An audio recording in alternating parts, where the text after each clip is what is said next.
ವಿವೇಕಾನಂದ ಪದವಿ ಪೂರ್ವ ವಿದ್ಯಾಲಯವು ಆಯೋಜಿಸಿರುವ ವಿವೇಕ ನೈಪುಣ್ಯ ವಿದ್ಯಾರ್ಥಿಗಳ ಮಾನಸಿಕ ಆರೋಗ್ಯ ಕುರಿತು ಶಿಕ್ಷಕರಿಗೋಸ್ಕರ ನಡೆಸುತ್ತಿರುವಂತಹ ಈ ಮಾಹಿತಿ ಕಾರ್ಯಾಗಾರಕ್ಕೆ ಆಗಮಿಸಿರುವ ತಮ್ಮೆಲ್ಲರನ್ನ ಬರಮಾಡಿಕೊಳ್ತಾ ಈ ಕಾರ್ಯಾಗಾರವನ್ನು ನಡೆಸಿಕೊಡುವವರು ಖ್ಯಾತ ಸಂಪನ್ಮೂಲ ವ್ಯಕ್ತಿಗಳು ಆಗಿರುವಂತಹ ಡಾಕ್ಟರ್ ವಿರೂಪಾಕ್ಷ ದೇವರಮನೆ ಇವರು ಈಗಾಗಲೇ ನಮ್ಮನ್ನು ಸೇರಿಕೊಂಡಿದ್ದಾರೆ. ಜೊತೆಗೆ ನಮ್ಮ ವಿವೇಕಾನಂದ ವಿದ್ಯಾವರ್ಧಕ ಸಂಘದ ಸಹಾಯಕ ಕಾರ್ಯನಿರ್ವಹಣಾಧಿಕಾರಿಯಾಗಿರುವಂತಹ ಶ್ರೀ ವೆಂಕಟರಮಣರಾವ್ ಮಂಕುಡೆ ಇವರು ನಮ್ಮ ಜೊತೆಗಿದ್ದಾರೆ.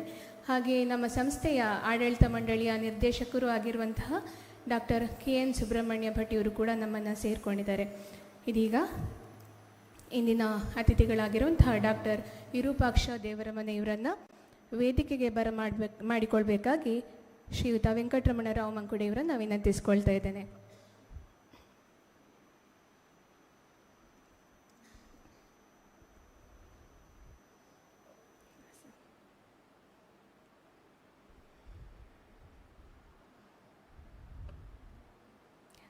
ಡಾಕ್ಟರ್ ವಿರೂಪಾಕ್ಷ ದೇವರಮನೆ ಇವರಿಗೆ ಹೂವನ್ನು ನೀಡಿ ಆತ್ಮೀಯವಾಗಿ ಸ್ವಾಗತಿಸಬೇಕಾಗಿ ವಿನಂತಿಸಿಕೊಳ್ತಾ ಇದ್ದೇನೆ ವೆಂಕಟರಮಣರಾವ್ ಮಂಕುಡೆ ಇವರನ್ನು.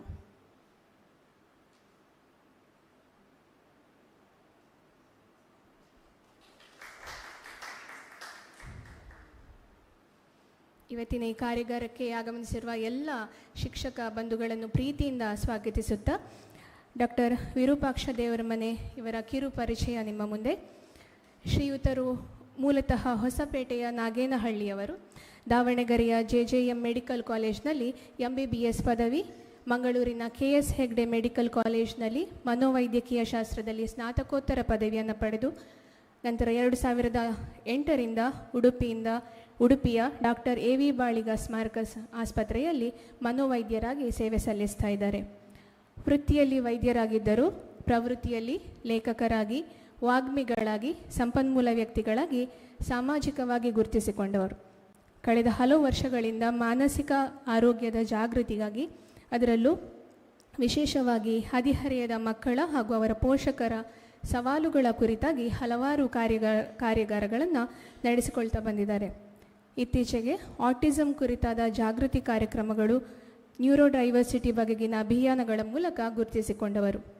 ಜೊತೆಗೆ ಕಣ್ಣಿಗೆ ಕಾಣದ ದೇವರು, did you talk to your child, ನಿನಗೆ ನೀನೇ ಗೆಳೆಯ, ಕ್ರಾಸ್ ರೋಡ್ಸ್, ಹೋಗಿ ಬಾ ಮಗಳೇ ಹೀಗೆ ಹಲವಾರು ಅದ್ಭುತ ಕೃತಿಗಳನ್ನು ರಚಿಸಿ ಜನಮನ್ನಣೆ ಪಡೆದುಕೊಂಡವರು. ಇಂತಹ ಪ್ರಖ್ಯಾತ ಮನೋವೈದ್ಯರು ಹಾಗೂ ವಾಗ್ಮಿಗಳು ಇಂದು ನಮ್ಮ ಜೊತೆ ಇರುವಂಥದ್ದು ನಮಗೆ ಭಾಗ್ಯವೇ ಸರಿ ಅಂತ ಹೇಳ್ತಾ ಶ್ರೀಯುತರು ನಮಗೋಸ್ಕರ ಈ ಅವಧಿಯನ್ನು ತೆಗೆದುಕೊಳ್ಬೇಕಾಗಿ ವಿನಯಪೂರ್ವಕವಾಗಿ ವಿನಂತಿಸಿಕೊಳ್ತಾ ಇದ್ದೇನೆ.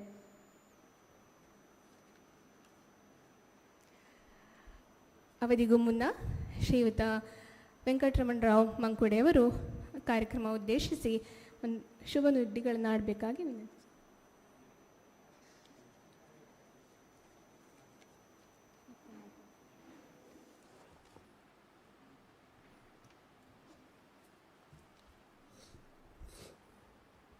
ಸರಸ್ವತಿ ನಮಸ್ಸುಭ್ಯಂ ವರದೆ ಕಾಮರೂಪಿಣಿ ವಿದ್ಯಾರಂಭಂ ಕರಿಷ್ಯಾಮಿ ಸಿದ್ಧಿರ್ಭವತು ಮೇ ಸುಧಾ. ವಿವೇಕಾನಂದ ವಿದ್ಯಾವರ ಸಂಘದ ವತಿಯಿಂದ ನಡೀತಿರುವಂತಹ ವಿವೇಕಾನಂದ ಪದವಿ ಪೂರ್ವ ಕಾಲೇಜಿನ ವತಿಯಿಂದ ಶಿಕ್ಷಕರಿಗಾಗಿ ನಡೀತಿರುವಂಥ ಈ ಒಂದು ಕಾರ್ಯಾಗಾರ, ಅದನ್ನು ನಡೆಸಿಕೊಡುವಂತಹ ಶ್ರೀಯುತರನ್ನು ಆತ್ಮೀಯವಾಗಿ ಸ್ವಾಗತಿಸ್ತಾ ಮತ್ತೊಮ್ಮೆ ನಮಗೆಲ್ಲ ಗೊತ್ತಿದೆ, ನಮ್ಮ ಕಾಲೇಜುಗಳಲ್ಲಿ, ನಮ್ಮ ಶಾಲೆಗಳಲ್ಲಿ ನಮ್ಮ ಮಕ್ಕಳಲ್ಲಿರುವಂತಹ ಕೆಲವು ನ್ಯೂನತೆಗಳು ಯಾಕೆ ಹಾಗೆ ಮಾಡ್ತಾರೆ ಅಂತ ನಮಗೆ ಅರ್ಥ ಆಗೋದಿಲ್ಲ. ಅದಕ್ಕೋಸ್ಕರ ನಾವು ಮಕ್ಕಳಿಗೆ ಹೊಡಿತೇವೆ, ಬೈಯುತ್ತೇವೆ, ಏನೇನೋ ಮಾಡ್ತೇವೆ, ನಮ್ಮ ಪ್ರಯೋಗಗಳನ್ನು, ನಮಗೆ ಗೊತ್ತಿದ್ದ ಪ್ರಯೋಗಗಳನ್ನು ಮಾಡ್ತೇವೆ, ಅಥವಾ ಕೆಲವು ಬೇರೆ ಬೇರೆ ತಿರುದಲಿಕ್ಕೋಸ್ಕರ ಪ್ರಯೋಗವನ್ನು ಸಹ ಮಾಡ್ತೇವೆ. ಆದರೆ ಅದನ್ನು ನಿಜವಾಗಿ ಆದರೆ ಹೇಗೆ ಅವನ್ನು ನಿರ್ವಹಣೆ ಮಾಡಬೇಕು ಅಂತ ಹೇಳೋದನ್ನು ನಮಗೆ ಮಾರ್ಗದರ್ಶನ ಸಿಕ್ಕಿದಾಗ ನಮಗೆ ಅದನ್ನು ಮಾಡಲಿಕ್ಕಾಗ್ತದೆ. ಅದಕ್ಕೋಸ್ಕರ ಆ ರೀತಿಯ ಒಂದು ಒಳ್ಳೆಯ ಮಾರ್ಗದರ್ಶನವನ್ನು ಡಾಕ್ಟರಿಂದ ಕೊಡಿಸಬೇಕು ಅಂತ ಹೇಳೋ ದೃಷ್ಟಿಯಿಂದ ಅವರು ಅಷ್ಟು ದೂರದಿಂದ ಬಂದಿದ್ದಾರೆ. ಅವರು ತುಂಬ ಬ್ಯುಸಿ ಇರುವಂಥವರು. ಅವರ ಮೂಲಕ ಅವರು ತುಂಬ ಪ್ರಯೋಗಗಳನ್ನು ಮಾಡಿದ್ದಾರೆ, ಪುಸ್ತಕಗಳನ್ನು ಬರೆದಿದ್ದಾರೆ, ಅನುಭವದಿಂದ ಮಾಡಿರುವಂಥದ್ದು. ನಾನು ಯಾವಾಗಲೂ ಹೇಳ್ತೇನೆ, ತುಂಬ ವಿಷಯಗಳು ಅವರೇ ಹೇಳಿದ್ರಾಗ ಮಾತಾಡಲಿಕ್ಕೆ ಸುಲಭ, ನಡೆಸ್ಕೊಡ್ಲಿಕ್ಕೆ ಕಷ್ಟ ಅಂತ. ಆದರೆ ಅನುಭವದಿಂದ ಯಾರ್ಯಾರು ಪ್ರಯೋಗಗಳನ್ನು ಮಾಡಿರ್ತಾರೆ ಅವರ ಅನುಭವದನ್ನು ನಾವು ತಗೊಂಡು ನಾವು ಸಹ ನಮ್ಮ ಬೇರೆ ಬೇರೆ ರೀತಿಯಲ್ಲಿ ಪ್ರಯೋಗಗಳನ್ನು ಮಾಡ್ತಾ ಮಕ್ಕಳನ್ನು ತಿದ್ದುವಂಥ ಕೆಲಸ ಮಾಡಲಿಕ್ಕಾಗ್ತದೆ. ಅದಕ್ಕೋಸ್ಕರ ಮಕ್ಕಳ ಮಾನಸಿಕತೆ ಇವತ್ತಿನದು ನೋಡ್ತಾ ಇದ್ದೇವೆ, ಇವತ್ತಿನ ಮಾನಸಿಕತೆ ಹೇಗೆ ಇದೆ ಮಕ್ಕಳಲ್ಲಿ ಅಂತ. ಆದ್ದರಿಂದ ಅದನ್ನು ತಿದ್ದುವಂಥ ಕೆಲಸ ಯಾರ್ದು ಅಂತ ಹೇಳಿದ್ರೆ ನಮ್ಮದು ಶಿಕ್ಷಕರು. ಅದಕ್ಕೋಸ್ಕರ ಹೇಳ್ತೇವೆ ನಾವು ಏನು ಅಂತ ಹೇಳಿದರೆ, ಒಂದು ದೊಡ್ಡ ಜವಾಬ್ದಾರಿ ನಮ್ಮ ಇದೆ, ನಮ್ಮ ಮೇಲೆ ಇದೆ.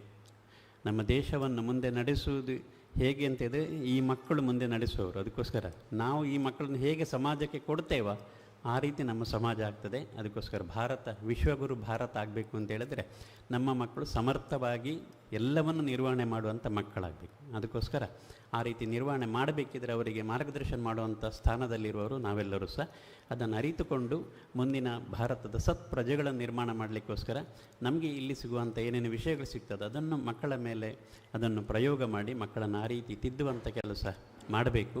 ನಾನು ತುಂಬ ನಮ್ಮ ಶಾಲೆಗಳಲ್ಲಿ ಬೇರೆ ಬೇರೆ ಸಂದರ್ಭಗಳಲ್ಲಿ ಬೇರೆ ಬೇರೆ ರೀತಿಯಿಂದ ನಾನು ಮಕ್ಕಳನ್ನು ತಿದ್ದುವಂಥ ಕೆಲಸ ನಾನು ಸಹ ಮಾಡಿದ್ದೇನೆ. ನಾನು ಕಾರ್ಯದರ್ಶಿ ಆಗಿದ್ದರೂ ಸಹ ಒಂದು ಸಂಸ್ಥೆಯಲ್ಲಿ ಹಿಂದೆ 22 ವರ್ಷ ಅಲ್ಲಿ ಮಕ್ಕಳ ಈ ರೀತಿ ಬೇರೆ ಬೇರೆ ಸಮಸ್ಯೆಗಳು ಬಂದಾಗ ಅವರನ್ನು ಹೇಗೆ ತಿದ್ದಬೇಕು ಅಂತ ನಮ್ಮದೇ ಆದಂಥ ರೀತಿಯಲ್ಲಿ ನಾನು ತಿದ್ದಿದಂಥ ಘಟನೆಗಳು ಇವೆ. ಅದರಿಂದ ಅದರಲ್ಲಿ ಬದಲಾವಣೆ ಆಗಿದ್ದಾರೆ ಮಕ್ಕಳು. ಆ ರೀತಿಯ ಒಂದು ಘಟನೆಗಳ ಮೂಲಕ ನಾವು ಅವರನ್ನು ತಿದ್ದಿದಾಗ ಅವರು ಅದನ್ನು ನೆನಪಿಟ್ಟುಕೊಂಡು ತಮ್ಮ ಜೀವನದಲ್ಲಿ ಮುಂದೆ ಅದನ್ನು ಮಾಡದೆ ಆ ರೀತಿ ಪರಿವರ್ತನೆ ಆಗುವಂಥ ಮಕ್ಕಳನ್ನು ನಾವು ತುಂಬ ನೋಡಿದ್ದೇವೆ. ಅದರಿಂದ ಆ ರೀತಿಯ ಪರಿವರ್ತನೆ ಮಾಡಲಿಕ್ಕೋಸ್ಕರ ನೀವೆಲ್ಲರೂ ಸಹ ಇವತ್ತಿನ ಈ ವಿಷಯವನ್ನು ತಗೊಂಡು ಅವರನ್ನು ಮುಂದೆ ನಮ್ಮ ಶಾಲೆಗಳಲ್ಲಿ ಇದನ್ನು ಹೇಗೆ ನಿರ್ವಹಣೆ ಮಾಡಬೇಕು ಅಂತ ಉಳಿದಂಥ ಶಿಕ್ಷಕರಿಗೆ ಬೇರೆ ಬೇರೆ ಶಾಲೆಯಿಂದ ಬಂದಿದ್ದೇವೆ, ಒಬ್ಬೊಬ್ಬರು ಶಿಕ್ಷಕರು ಬಂದಿದ್ದಾರೆ. ನೀವು ಇದನ್ನು ಅರಿತುಕೊಂಡು ನಮ್ಮ ಶಾಲೆಯಲ್ಲಿ ಶಿಕ್ಷಕರೊಟ್ಟಿಗೆ ಕೂತ್ಕೊಂಡು ಚರ್ಚೆ ಮಾಡಿ ಅದನ್ನು ಅನುಷ್ಠಾನ ಮಾಡಿದರೆ ಇವತ್ತು ಮಾಡಿದಂಥ ಕಾರ್ಯಾಗಾರ ಯಶಸ್ವಿ ಆಗ್ತದೆ. ಅದಕ್ಕೋಸ್ಕರ ಅಂಥ ಯಶಸ್ವಿ ಕಾರ್ಯಾಗಾರ ಆಗಲಿ ಅಂತ ಹೇಳ್ತಾ ಎಲ್ರಿಗೂ ಶುಭ.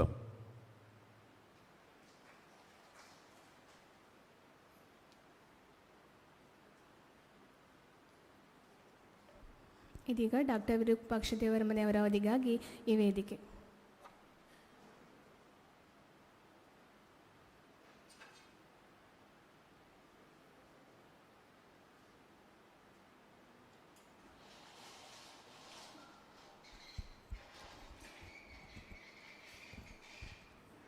ಎಲ್ಲರಿಗೂ ನಮಸ್ಕಾರ.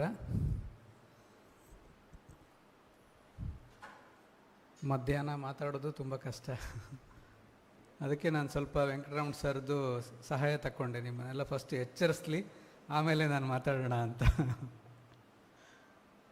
ಯಾಕೆಂದರೆ ಊಟ ಮಾಡಿ ಬಂದು ಕೂತ್ಕೊಂಡ ತಕ್ಷಣ ತಯಾರಾಗಿ ಬಂದಿರೋ ಟೀಚರಿಗೆ ಸಿಟ್ಟು ಬರ್ತದೆ. ಇವರೆಲ್ಲ ನಾನು ಇಷ್ಟು ಚೆನ್ನಾಗಿ ಪ್ರಿಪೇರ್ ಆಗಿ ಬಂದಿದ್ದೀನಿ, ನನ್ನ ಕ್ಲಾಸಲ್ಲಿ ನಿದ್ದೆ ಮಾಡೋದಂದ್ರೆ ಏನು ಅಂತ. ಆದರೆ ನಾನು ಎಷ್ಟು ಚೆನ್ನಾಗಿ ಅಡುಗೆ ಮಾಡ್ತೀನಿ ಗೊತ್ತಾ ಅಂತ ಅವನು ಅಡುಗೆ ಮಾಡಿರ್ತಾನಲ್ವ, ಅದರ ಪ್ರಭಾವ ಕೂಡ ಇರ್ತದಲ್ಲ.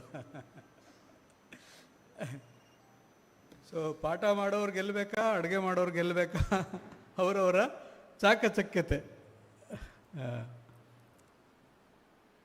ಕಾಣ್ತದ.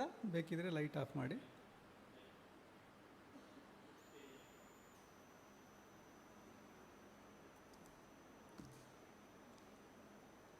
ಎಸ್, ನನಗೆ ಬೇಕಿದ್ರೆ ಹ್ಯಾಂಡ್ಸ್ ಫ್ರೀ ಮೈಕ್ ಸಿಕ್ಕರೆ ಕೆಳಗೆ ಬರ್ತೇನೆ, ಮತ್ತು ಇನ್ನೊಂದು ಮೈಕ್ ಇದ್ದರೆ ಕೆಳಗೆ ಬರ್ತೇನೆ. ಓಕೆ.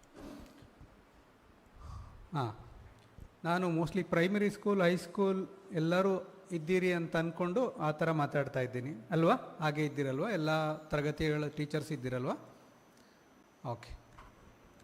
ಯಾಕೆ ಮೊದಲು ನಾನು ಬೆಳಗ್ಗೆ ಕಾಲೇಜು ಪೋಷಕರಿಗೆ ಮಾತಾಡಿದ ತಕ್ಷಣ ಕಾಲೇಜ್ ಟೀಚರ್ಸ್ ಅಷ್ಟೇ ಅಂದ್ಕೊಂಡೆ. ಸೊ ಸಣ್ಣ ಕ್ಲಾಸಿನ ಮಕ್ಕಳಿಂದನೂ ಇದ್ದೀರಿ ಅನ್ನೋದರಿಂದ ಎಲ್ಲ ವಿಷಯಗಳನ್ನು ಸೇರಿಸ್ಕೊಳ್ತೇನೆ. ಓಕೆ. ಸೊ ನಾನು ಈ ಕಾರ್ಯಕ್ರಮಕ್ಕೆ ಯಾರಾದರೂ ಈ ಮೊದಲು ನಾನು ಮಾತಾಡಿದ್ದು ಕೇಳಿಸ್ಕೊಂಡಿದ್ದೀರಾ ಲಾಸ್ಟ್ ಟೈಮ್ ಇಲ್ಲಿ ಬಂದಾಗ? ಓಕೆ. ಸೊ ನಿಮಗೆ ಸ್ವಲ್ಪ ಕೆಲವೊಂದು ವಿಚಾರ ರಿಪಿಟೇಷನ್ ಅಂತ ಅನ್ನಿಸ್ಬೋದು. ಅಂಥದ್ದು ಏನಾರಿದ್ರೆ ಫಸ್ಟ್ ಟೈಮ್ ಮಾತಾಡ್ತಿರೋರಿಗೆ ನಾನು ಎಲ್ಲದನ್ನು ವಿಶದವಾಗಿ ಹೇಳಲಿಕ್ಕೋಸ್ಕರ ಹೇಳ್ತೇನೆ. ಯಾವುದ್ಯಾವ್ದ್ರ ಬಗ್ಗೆ ನಿಮ್ಗೆ ಅನುಮಾನ ಇರುತ್ತೆ ಮುಂದುವರಿಸ್ಕೊಳ್ಬೇಕು, ಇಲ್ಲ ಇದು ಗೊತ್ತಿದೆ ಅಂದರೆ ಹಂಗೆ ಮುಂದೆ ಸ್ಕಿಪ್ ಆಗ್ತಾ ಇರ್ತೀನಿ. ಸೊ ಇವತ್ತು ಪೋಷಕರೆಲ್ಲ ಅವರ ಮಕ್ಕಳನ್ನು ಬಿಟ್ಟು ಹೋದರು, ಹಾಸ್ಟೆಲ್ಗೆ ಅಥವಾ ಶಾಲೆಗೆ ಸೇರಿಸಿದ್ದಾರೆ. ಅವ್ರಿಗೆ ನಾನು ಅಲ್ಲಿ ಬೆಳಗ್ಗೆ, ನೀವೆಲ್ಲ ಬೆಳಗ್ಗೆ ಆ ಕಾರ್ಯಕ್ರಮದಲ್ಲಿ ಇದ್ರಾ? ಎಷ್ಟು ಜನ ಇದ್ರಿ ಕೈ ಎತ್ತಿ ಬೆಳಗ್ಗೆ? ಹಾಂ. ಸೊ ಒಂದು ಕಾಲು ಭಾಗ ಟೀಚರ್ಸ್ ಇದ್ರಿ. ಸೊ ಅವ್ರಿಗೆ ನಾನು ಅಲ್ಲಿ ಹೇಳಿದ್ದೆಲ್ಲ ಸುಳ್ಳು. ಅವ್ರಿಗೆ ಹೇಳಿದೆ ನಾನು ಟೀಚರ್ಸ್ದು ಕೆಲಸ ಏನೂ ಅಲ್ಲ. ಅವ್ರಿಗೆ ಹೇಳಿದೆ ನಾನು ನೀವು ಮನೆಯಲ್ಲಿ ಏನು ರೆಡಿ ಮಾಡಿರ್ತೀರಾ ಅದೇ ಮಕ್ಕಳಾಗೋದು. ಟೀಚರ್ಸ್ ಏನು ಮಾಡಲಿಕ್ಕಾಗೋದಿಲ್ಲ. ಏನು ಅವರು ಬದಲಾವಣೆ ಆಗಬೇಕು, ನೀವು ಬದಲಾಗಿ ಅವ್ರು ಆಗ್ತಾರೆ ಅಂತೆಲ್ಲ ಹೇಳಿ ಕಳಿಸ್ದೆ ಅವರಿಗೆ. ಅದೆಲ್ಲ ಸುಳ್ಳು. ಅರ್ಥ ಆಯ್ತಾ? ಯಾರ್ಯಾರು ಕೇಳಿಸ್ಕೊಂಡಿದ್ದೀರಿ ಅದನ್ನಲ್ಲೇ ಬಿಟ್ಟುಬಿಡಿ. ಈಗ ಹೊಸ ವಿಷಯ ಹೇಳ್ತಾ ಇದ್ದೀನಿ ಕೇಳಿ. ನಿಮ್ಮ ಶಾಲೆಗೆ ಸೇರಿಸಿರುವ ಮಕ್ಕಳು ಅವರ ಮನೆಯಲ್ಲಿ ಅವರು ಡಿಸೈಡ್ ಮಾಡಿದ್ದಾರೆ ಇವನು ಉದ್ಧಾರವೇ ಆಗುವುದಿಲ್ಲ ಅಂತ. ನೀವು ಅವರನ್ನು ಉದ್ಧಾರ ಮಾಡಿ ತೋರಿಸ್ಬೇಕು. ಅರ್ಥ ಆಯ್ತಾ? ಬೆಳಗ್ಗೆ ಯಾರು ನನ್ನ ಪ್ರೋಗ್ರಾಮ್ ಅಟೆಂಡ್ ಮಾಡಿದರೆ ಖುಷಿಯಾಗಿರ್ಬೋದು, ನಮ್ಗೆ ಕೆಲಸ ಇಲ್ಲ ನಾಳೆಯಿಂದ. ಪೇರೆಂಟ್ಸಿಗೆ ನೋಡಿ, ಇನ್ನು ಯಾರು ಪೇರೆಂಟ್ಸ್ ಬಂದು ಕೇಳಲಿಕ್ಕಿಲ್ಲ ನನ್ನ ಮಗು ಯಾಕೆ ಮುಂದೆ ಬರ್ತಾ ಇಲ್ಲ. ನಾವು ವಿವೇಕಾನಂದ ಶಾಲೆ ಹೆಸರು ಕೇಳಿ ಹಾಕಿದ್ವಿ ಅಂದರೆ ಡಾಕ್ಟ್ರ್ ಹೇಳಿಲ್ವಾ ನೀವೇ ಮಾಡಲಾರ್ದು ನಾನೇನು ಮಾಡಲಿಕ್ಕಾಗ್ತದೆ ಅಂತ ಹೇಳಲಿಕ್ಕಿಲ್ಲ. Teacher is a parent in school. ನಾವು ತಾಯಿಯೇ ಮೊದಲ ಗುರು ಅಂತ ಹೇಳ್ತೀವಲ್ವ, ಹಾಗೆ ಶಾಲೆಯಲ್ಲಿರುವ ಇನ್ನೊಂದು ತಾಯಿ ಟೀಚರ್. ಆ ತಾಯಿಗೆ ಆ ತಂದೆಗೆ ಗೊತ್ತಾಗಲಾರ್ದ ವಿಷಯ, ಅವರು ತಮ್ಮ ತಮ್ಮ ಪೂರ್ವಗ್ರಹ ಪೀಡಿತರಾಗಿ ನನ್ನ ಮಗು ಪ್ರಯೋಜನಕ್ಕೆ ಬಾರದವನು ಅಂತ ಡಿಸೈಡ್ ಮಾಡಿಬಿಟ್ಟಿದ್ದಾನೆ. ನಾವು ಅವರೇ ಆಗೋದು ಬೇಡ, ನಾವು ವಿಭಿನ್ನ. ಯಾಕೆಂದರೆ ನಾವು ಶಿಕ್ಷಣದಲ್ಲಿ ಮಹತ್ವ ಪಡ್ಕೊಂಡಿದ್ದೇವೆ. ಶಿಕ್ಷಣ ಕೊಡಬೇಕು ಅಂದರೆ ನಾನೇನೋ ಅವನನ್ನು ಹೊಸ ಮನುಷ್ಯ ಮಾಡಬೇಕಾಗಿಲ್ಲ. ಅವನ ಹತ್ರ ಇರುವ ಚಾಕಚಕ್ಯತೆ ಅವನಿಗೆ ಗೊತ್ತಿಲ್ಲದಂಥದ್ದು. ಆರಲಿಕ್ಕೆ ಗೊತ್ತಿಲ್ಲ, ನನಗೆ ಆಗೋದಿಲ್ಲ ಅಂದ್ಕೊಂಡು ಕೂತಿರೋ ಹನುಮಂತನ ಜಾಂಬವಂತ ಎಚ್ಚರಿಸ್ದಂಗೆ, ಏಯ್ ನಿಂಗೆ ಆಗುತ್ತಪ್ಪ, ನೀನು ಯಾರ ಮಗ, ನೀನು ವಾಯುಪುತ್ರ, ನೀನು ಇದು 100 ಗಜ ಏನು ಇಡೀ ಸಮುದ್ರವನ್ನೇ ನೀನು ಆರಬಹುದು. ಹನುಮಂತನಲ್ಲಿರುವ ಶಕ್ತಿಯನ್ನು ಜ್ಞಾಪಿಸಲಿಕ್ಕೆ ಜಾಂಬವಂತ ಬೇಕಾಯಿತು. ಅದೇ ಜಾಂಬವಂತ ನಿಂಗೆ ಆಗಲ್ಲ ಬಿಡೋ ಇದು ಅಂತಂದರೆ ಹನುಮಂತ ಆರ್ತಿರಲಿಲ್ಲ. ಸೊ ನಾವು ಆಗಲ್ಲ ನಿನ್ನಿಂದ ಅಂತ ಅನ್ನುವ ಜಾಂಬವಂತರಾಗೋದು ಬೇಡ ಅಲ್ವಾ? ಅದು ಸುಲಭ. ನಾನು ಮೊನ್ನೆ ಅಷ್ಟೇ ಒಂದು ಯುವತಿಯನ್ನು ನೋಡ್ತಾ ಇದ್ದೆ, ಒಳ್ಳೆ ಡ್ಯಾನ್ಸರ್, ಶಾಲೆ ಕಾರ್ಯಕ್ರಮಗಳಿಗೆಲ್ಲ ಅವಳೇ ಕೊರಿಯೋಗ್ರಾಫರ್. ಆದರೆ ಇತ್ತೀಚಿನ ದಿನಗಳಲ್ಲಿ ಅವಳು ಸಂಪೂರ್ಣ ಡ್ಯಾನ್ಸ್ ಮಾಡಿಸೋದು ನಿಲ್ಲಿಸ್ಬಿಟ್ಟಿದ್ದಾಳೆ. ತುಂಬ ವೆಯ್ಟ್ ಗೇನ್ ಆಗಿದೆ, ಒತ್ತಡ ಆಗ್ತದೆ, ಟೆನ್ಷನ್ ಆಗ್ತದೆ. ಟೆನ್ಷನ್ ಆದ ತಕ್ಷಣ ತಿನ್ನಲಿಕ್ಕೆ ಶುರು ಮಾಡ್ತಾಳೆ ಸ್ವೀಟ್ಸ್. ಸೊ ವೆಯ್ಟ್ ಗೇನ್ ಆಗಿದೆ. ವೆಯ್ಟ್ ಗೇನ್ ಆಗಿದೆ ಅಂತ ಮತ್ತೆ ಡ್ಯಾನ್ಸಿಗೆ ಹೋಗ್ತಾ ಇಲ್ಲ. ಯಾಕೆ ನಿಲ್ಲಿಸಿದ್ಲು ಡ್ಯಾನ್ಸು ಅಂತ ಕೇಳಿದರೆ, ಒಂದು ದಿನ ಡ್ಯಾನ್ಸ್ ಮಾಡ್ತಾ ಇರ್ಬೇಕಾದ್ರೆ ಅವಳ ಟೀಚರ್ ಹೇಳಿದರು, ನೀನು ಫ್ರಂಟ್ ನಿಲ್ತೀಯಲ್ಲ, ನೀನು ಹಿಂದೆ ನಿಂತ್ಕೋ, ಉಳಿದವ್ರು ಮುಂದೆ ಬರಲಿ ಅಂತ. ಇವಳು ಕೊರಿಯೋಗ್ರಾಫರ್ ಅವ್ರಿಗೆ ಇಂಟ್ರೆಸ್ಟು, ನಾನು ಮುಂದೆ ಇರಬೇಕಲ್ಲ ಅಂತ. ನೀನು ಡ್ಯಾನ್ಸ್ ಮಾಡುವಾಗ ನಿಂದು ಹೊಟ್ಟೆ ಕಾಣ್ತದ ಗಲೀಜು ಅಂತ ಟೀಚರ್ ಅಂದರು. ಅವಳಿಗೆ ನಾಚಿಕೆ ಆಯಿತು, ಅವಳಿಗೆ ಬೇಜಾರಾಯಿತು, ಹಿಂದೆ ಹೋಗಲಿಕ್ಕೆ ಮನಸ್ಸಿಲ್ಲ. ಮತ್ತೆ ಅಯ್ಯೋ ಆಗಿದ್ರೆ ಎಲ್ಲರೂ ನೋಡ್ತಾರಲ್ಲ ನಾನು ದಪ್ಪ ಇರೋದು ಅಂತ ಟೀಚರ್ ಹೇಳ್ತಾರೆ. ಟೀಚರ್ ಹೇಳಿದ್ದು ಅಂತಿಮ, ಅವ್ರು ಹೇಳ್ತಾ ಇದ್ದಾರೆ ಅಂದರೆ ಕರೆಕ್ಟ್. ಅವಳು ಡ್ಯಾನ್ಸ್ ಮಾಡೋದನ್ನೇ ನಿಲ್ಲಿಸಿದ್ಲು. ಡ್ಯಾನ್ಸ್ ಮಾಡೋದು ನಿಲ್ಲಿಸಿದ್ದಲ್ದೆ ಈಗ ವೆಯ್ಟ್ ಗೇನ್ ಕೂಡ ಆಗ್ತಾಯಿದೆ. ಯಾರಿಂದ? ಟೀಚರ್ ಹೇಳಿದ ಒಂದು ಮಾತಿನಿಂದ. Is teacher rude or unkind? ಇಲ್ಲ, ಟೀಚರ್ಗೆ ಅದೊಂದು ಪ್ರೋಗ್ರಾಮ್ ಚೆಂದ ಆಗಬೇಕಿತ್ತು, ಬಂದವರು ನೋಡಿ ಚಪ್ಪಾಳೆ ತಟ್ಟಬೇಕಿತ್ತು. ಬಟ್ ನಾನು ಹೇಳಿದ ಮಾತು ಈ ಮಗುವಿನ ಮನಸ್ಸಿನ ಮೇಲೆ ಯಾವ ರೀತಿ ಪರಿಣಾಮ ಬೀರ್ತದೆ ಅದರ ಅಂದಾಜು ಕೂಡ ಟೀಚರ್ಗಿಲ್ಲ. ಈಗ ಟೀಚರಿಗೆ ಕರೆದು, ನೋಡಮ್ಮ ನೀನು ಹೇಳಿದ್ದಕ್ಕೆ ಅವಳು ಡ್ಯಾನ್ಸ್ ಮಾಡೋದು ನಿಲ್ಲಿಸಿದ್ದು ಅಂದರೆ ಅವಳಿಗೆ ಪಾಪ ಅಪರಾಧಿ ಪ್ರಜ್ಞೆ ಕಾಡ್ಬೋದು. ಆ ಟೀಚರಿಗೆ ಗೊತ್ತಿಲ್ಲ ಈ ವಿಷಯ. ಆದರೆ ಈ ಥರ ಎಷ್ಟೋ ಮಕ್ಕಳು ಆ ಸಮುದ್ರವನ್ನು ಹಾರುವ ಬದಲು ನನ್ನಿಂದ ಏನೂ ಆಗುವುದಿಲ್ಲ ಅಂತ ನಂಬಿಕೊಂಡು, ಯಾಕೆಂದರೆ ಟೀಚರ್ ಹೇಳಿದ್ದಾರೆ. ಯಾವುದೋ ಒಂದು ಕಾಂಪಿಟೇಷನ್ ಇದೆ, ಭಾಷಣ ಸ್ಪರ್ಧೆ ಇದೆ, ಇಂಟರ್ ಸ್ಕೂಲ್ ಕಾಂಪಿಟೇಷನ್, ಯಾರು ಹೆಸರು ಕೊಡ್ತೀರಿ? ಯಾರೋ ಬಂದು ಹೇಳು, ನೀನು ಕೊಡ್ತೀಯನ? ನೀನು ಬೇಡ ಸುಮ್ಮನಿರು, ಅದು ಎಲ್ಲ ನಮ್ಮ ಸ್ಕೂಲ್ ಹೆಸರು ಉಳಿಸ್ಬೇಕು. ಮತ್ತೆ ನೀನು ಬೇಡವಾ, ನೀನು ಕೊಡು. ಆಟೋಮೆಟಿಕ್ ಇವನು ಮುಂದೆ ಬಂದಿರೋನು ಬೇಡ ಅಂತಾಯಿತು. ಡ್ಯಾನ್ಸ್ ಕಾಂಪಿಟೇಷನ್ಗೆ ಹೆಸರು ಯಾರೋ ಒಬ್ಬಳು ಇದ್ಲು, ನಾನು ಡ್ಯಾನ್ಸ್ ಕಾಂಪಿಟೇಷನ್, ಇದಕ್ಕೆಲ್ಲ ಸರಿ ಇದೆಯಾ ನೀನು? ಬೇಡದಿದ್ದರಲ್ಲಿ ಫಸ್ಟ್ ಬರ್ತೆ, ಮಾರ್ಕ್ಸ್ ಮಾತ್ರ ಇಲ್ಲ. ಇದೇ ಮಾಡ್ತಾಯಿರು ನೀನು, ಬರೀ ಡ್ಯಾನ್ಸ್ ಡ್ರಾಯಿಂಗ ಇದೇ ಮಾಡ್ತಾ. ಅವರಲ್ಲಿ ಇಲ್ಲದ ವಿಶೇಷತೆನೇ ನಾವು ತೆಗೆದು ತೋರಿಸ್ಬೇಕಿತ್ತು. ಈಗ ಏನು ಮಾಡ್ತಾ ಇದ್ದೀವಿ, ಅವರಲ್ಲಿ ಇರೋ ವಿಶೇಷತೆನೂ ನಾವು ಹತ್ತಿಕ್ತಾ ಇದ್ದೀವಿ. ಅದು ನಮಗೆ ಗೊತ್ತಿಲ್ಲದೆ. ಯಾಕೆ? ನಮ್ಮ ಟೀಚರ್ಸ್ ಮಾಡಿದ್ದು ಅದನ್ನೇ.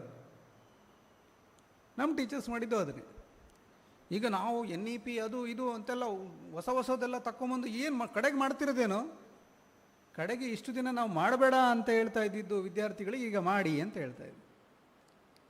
ಬರೀ ಆಟ ಆಡ್ಕೊಂಡು ಸಾಯ್ಬೇಡ ಅಂತ ಹೇಳ್ತಾ ಇದ್ವಿ. ಈಗ ಯಾರೋ ಹೇಳ್ತಾರೆ play is the highest form of research.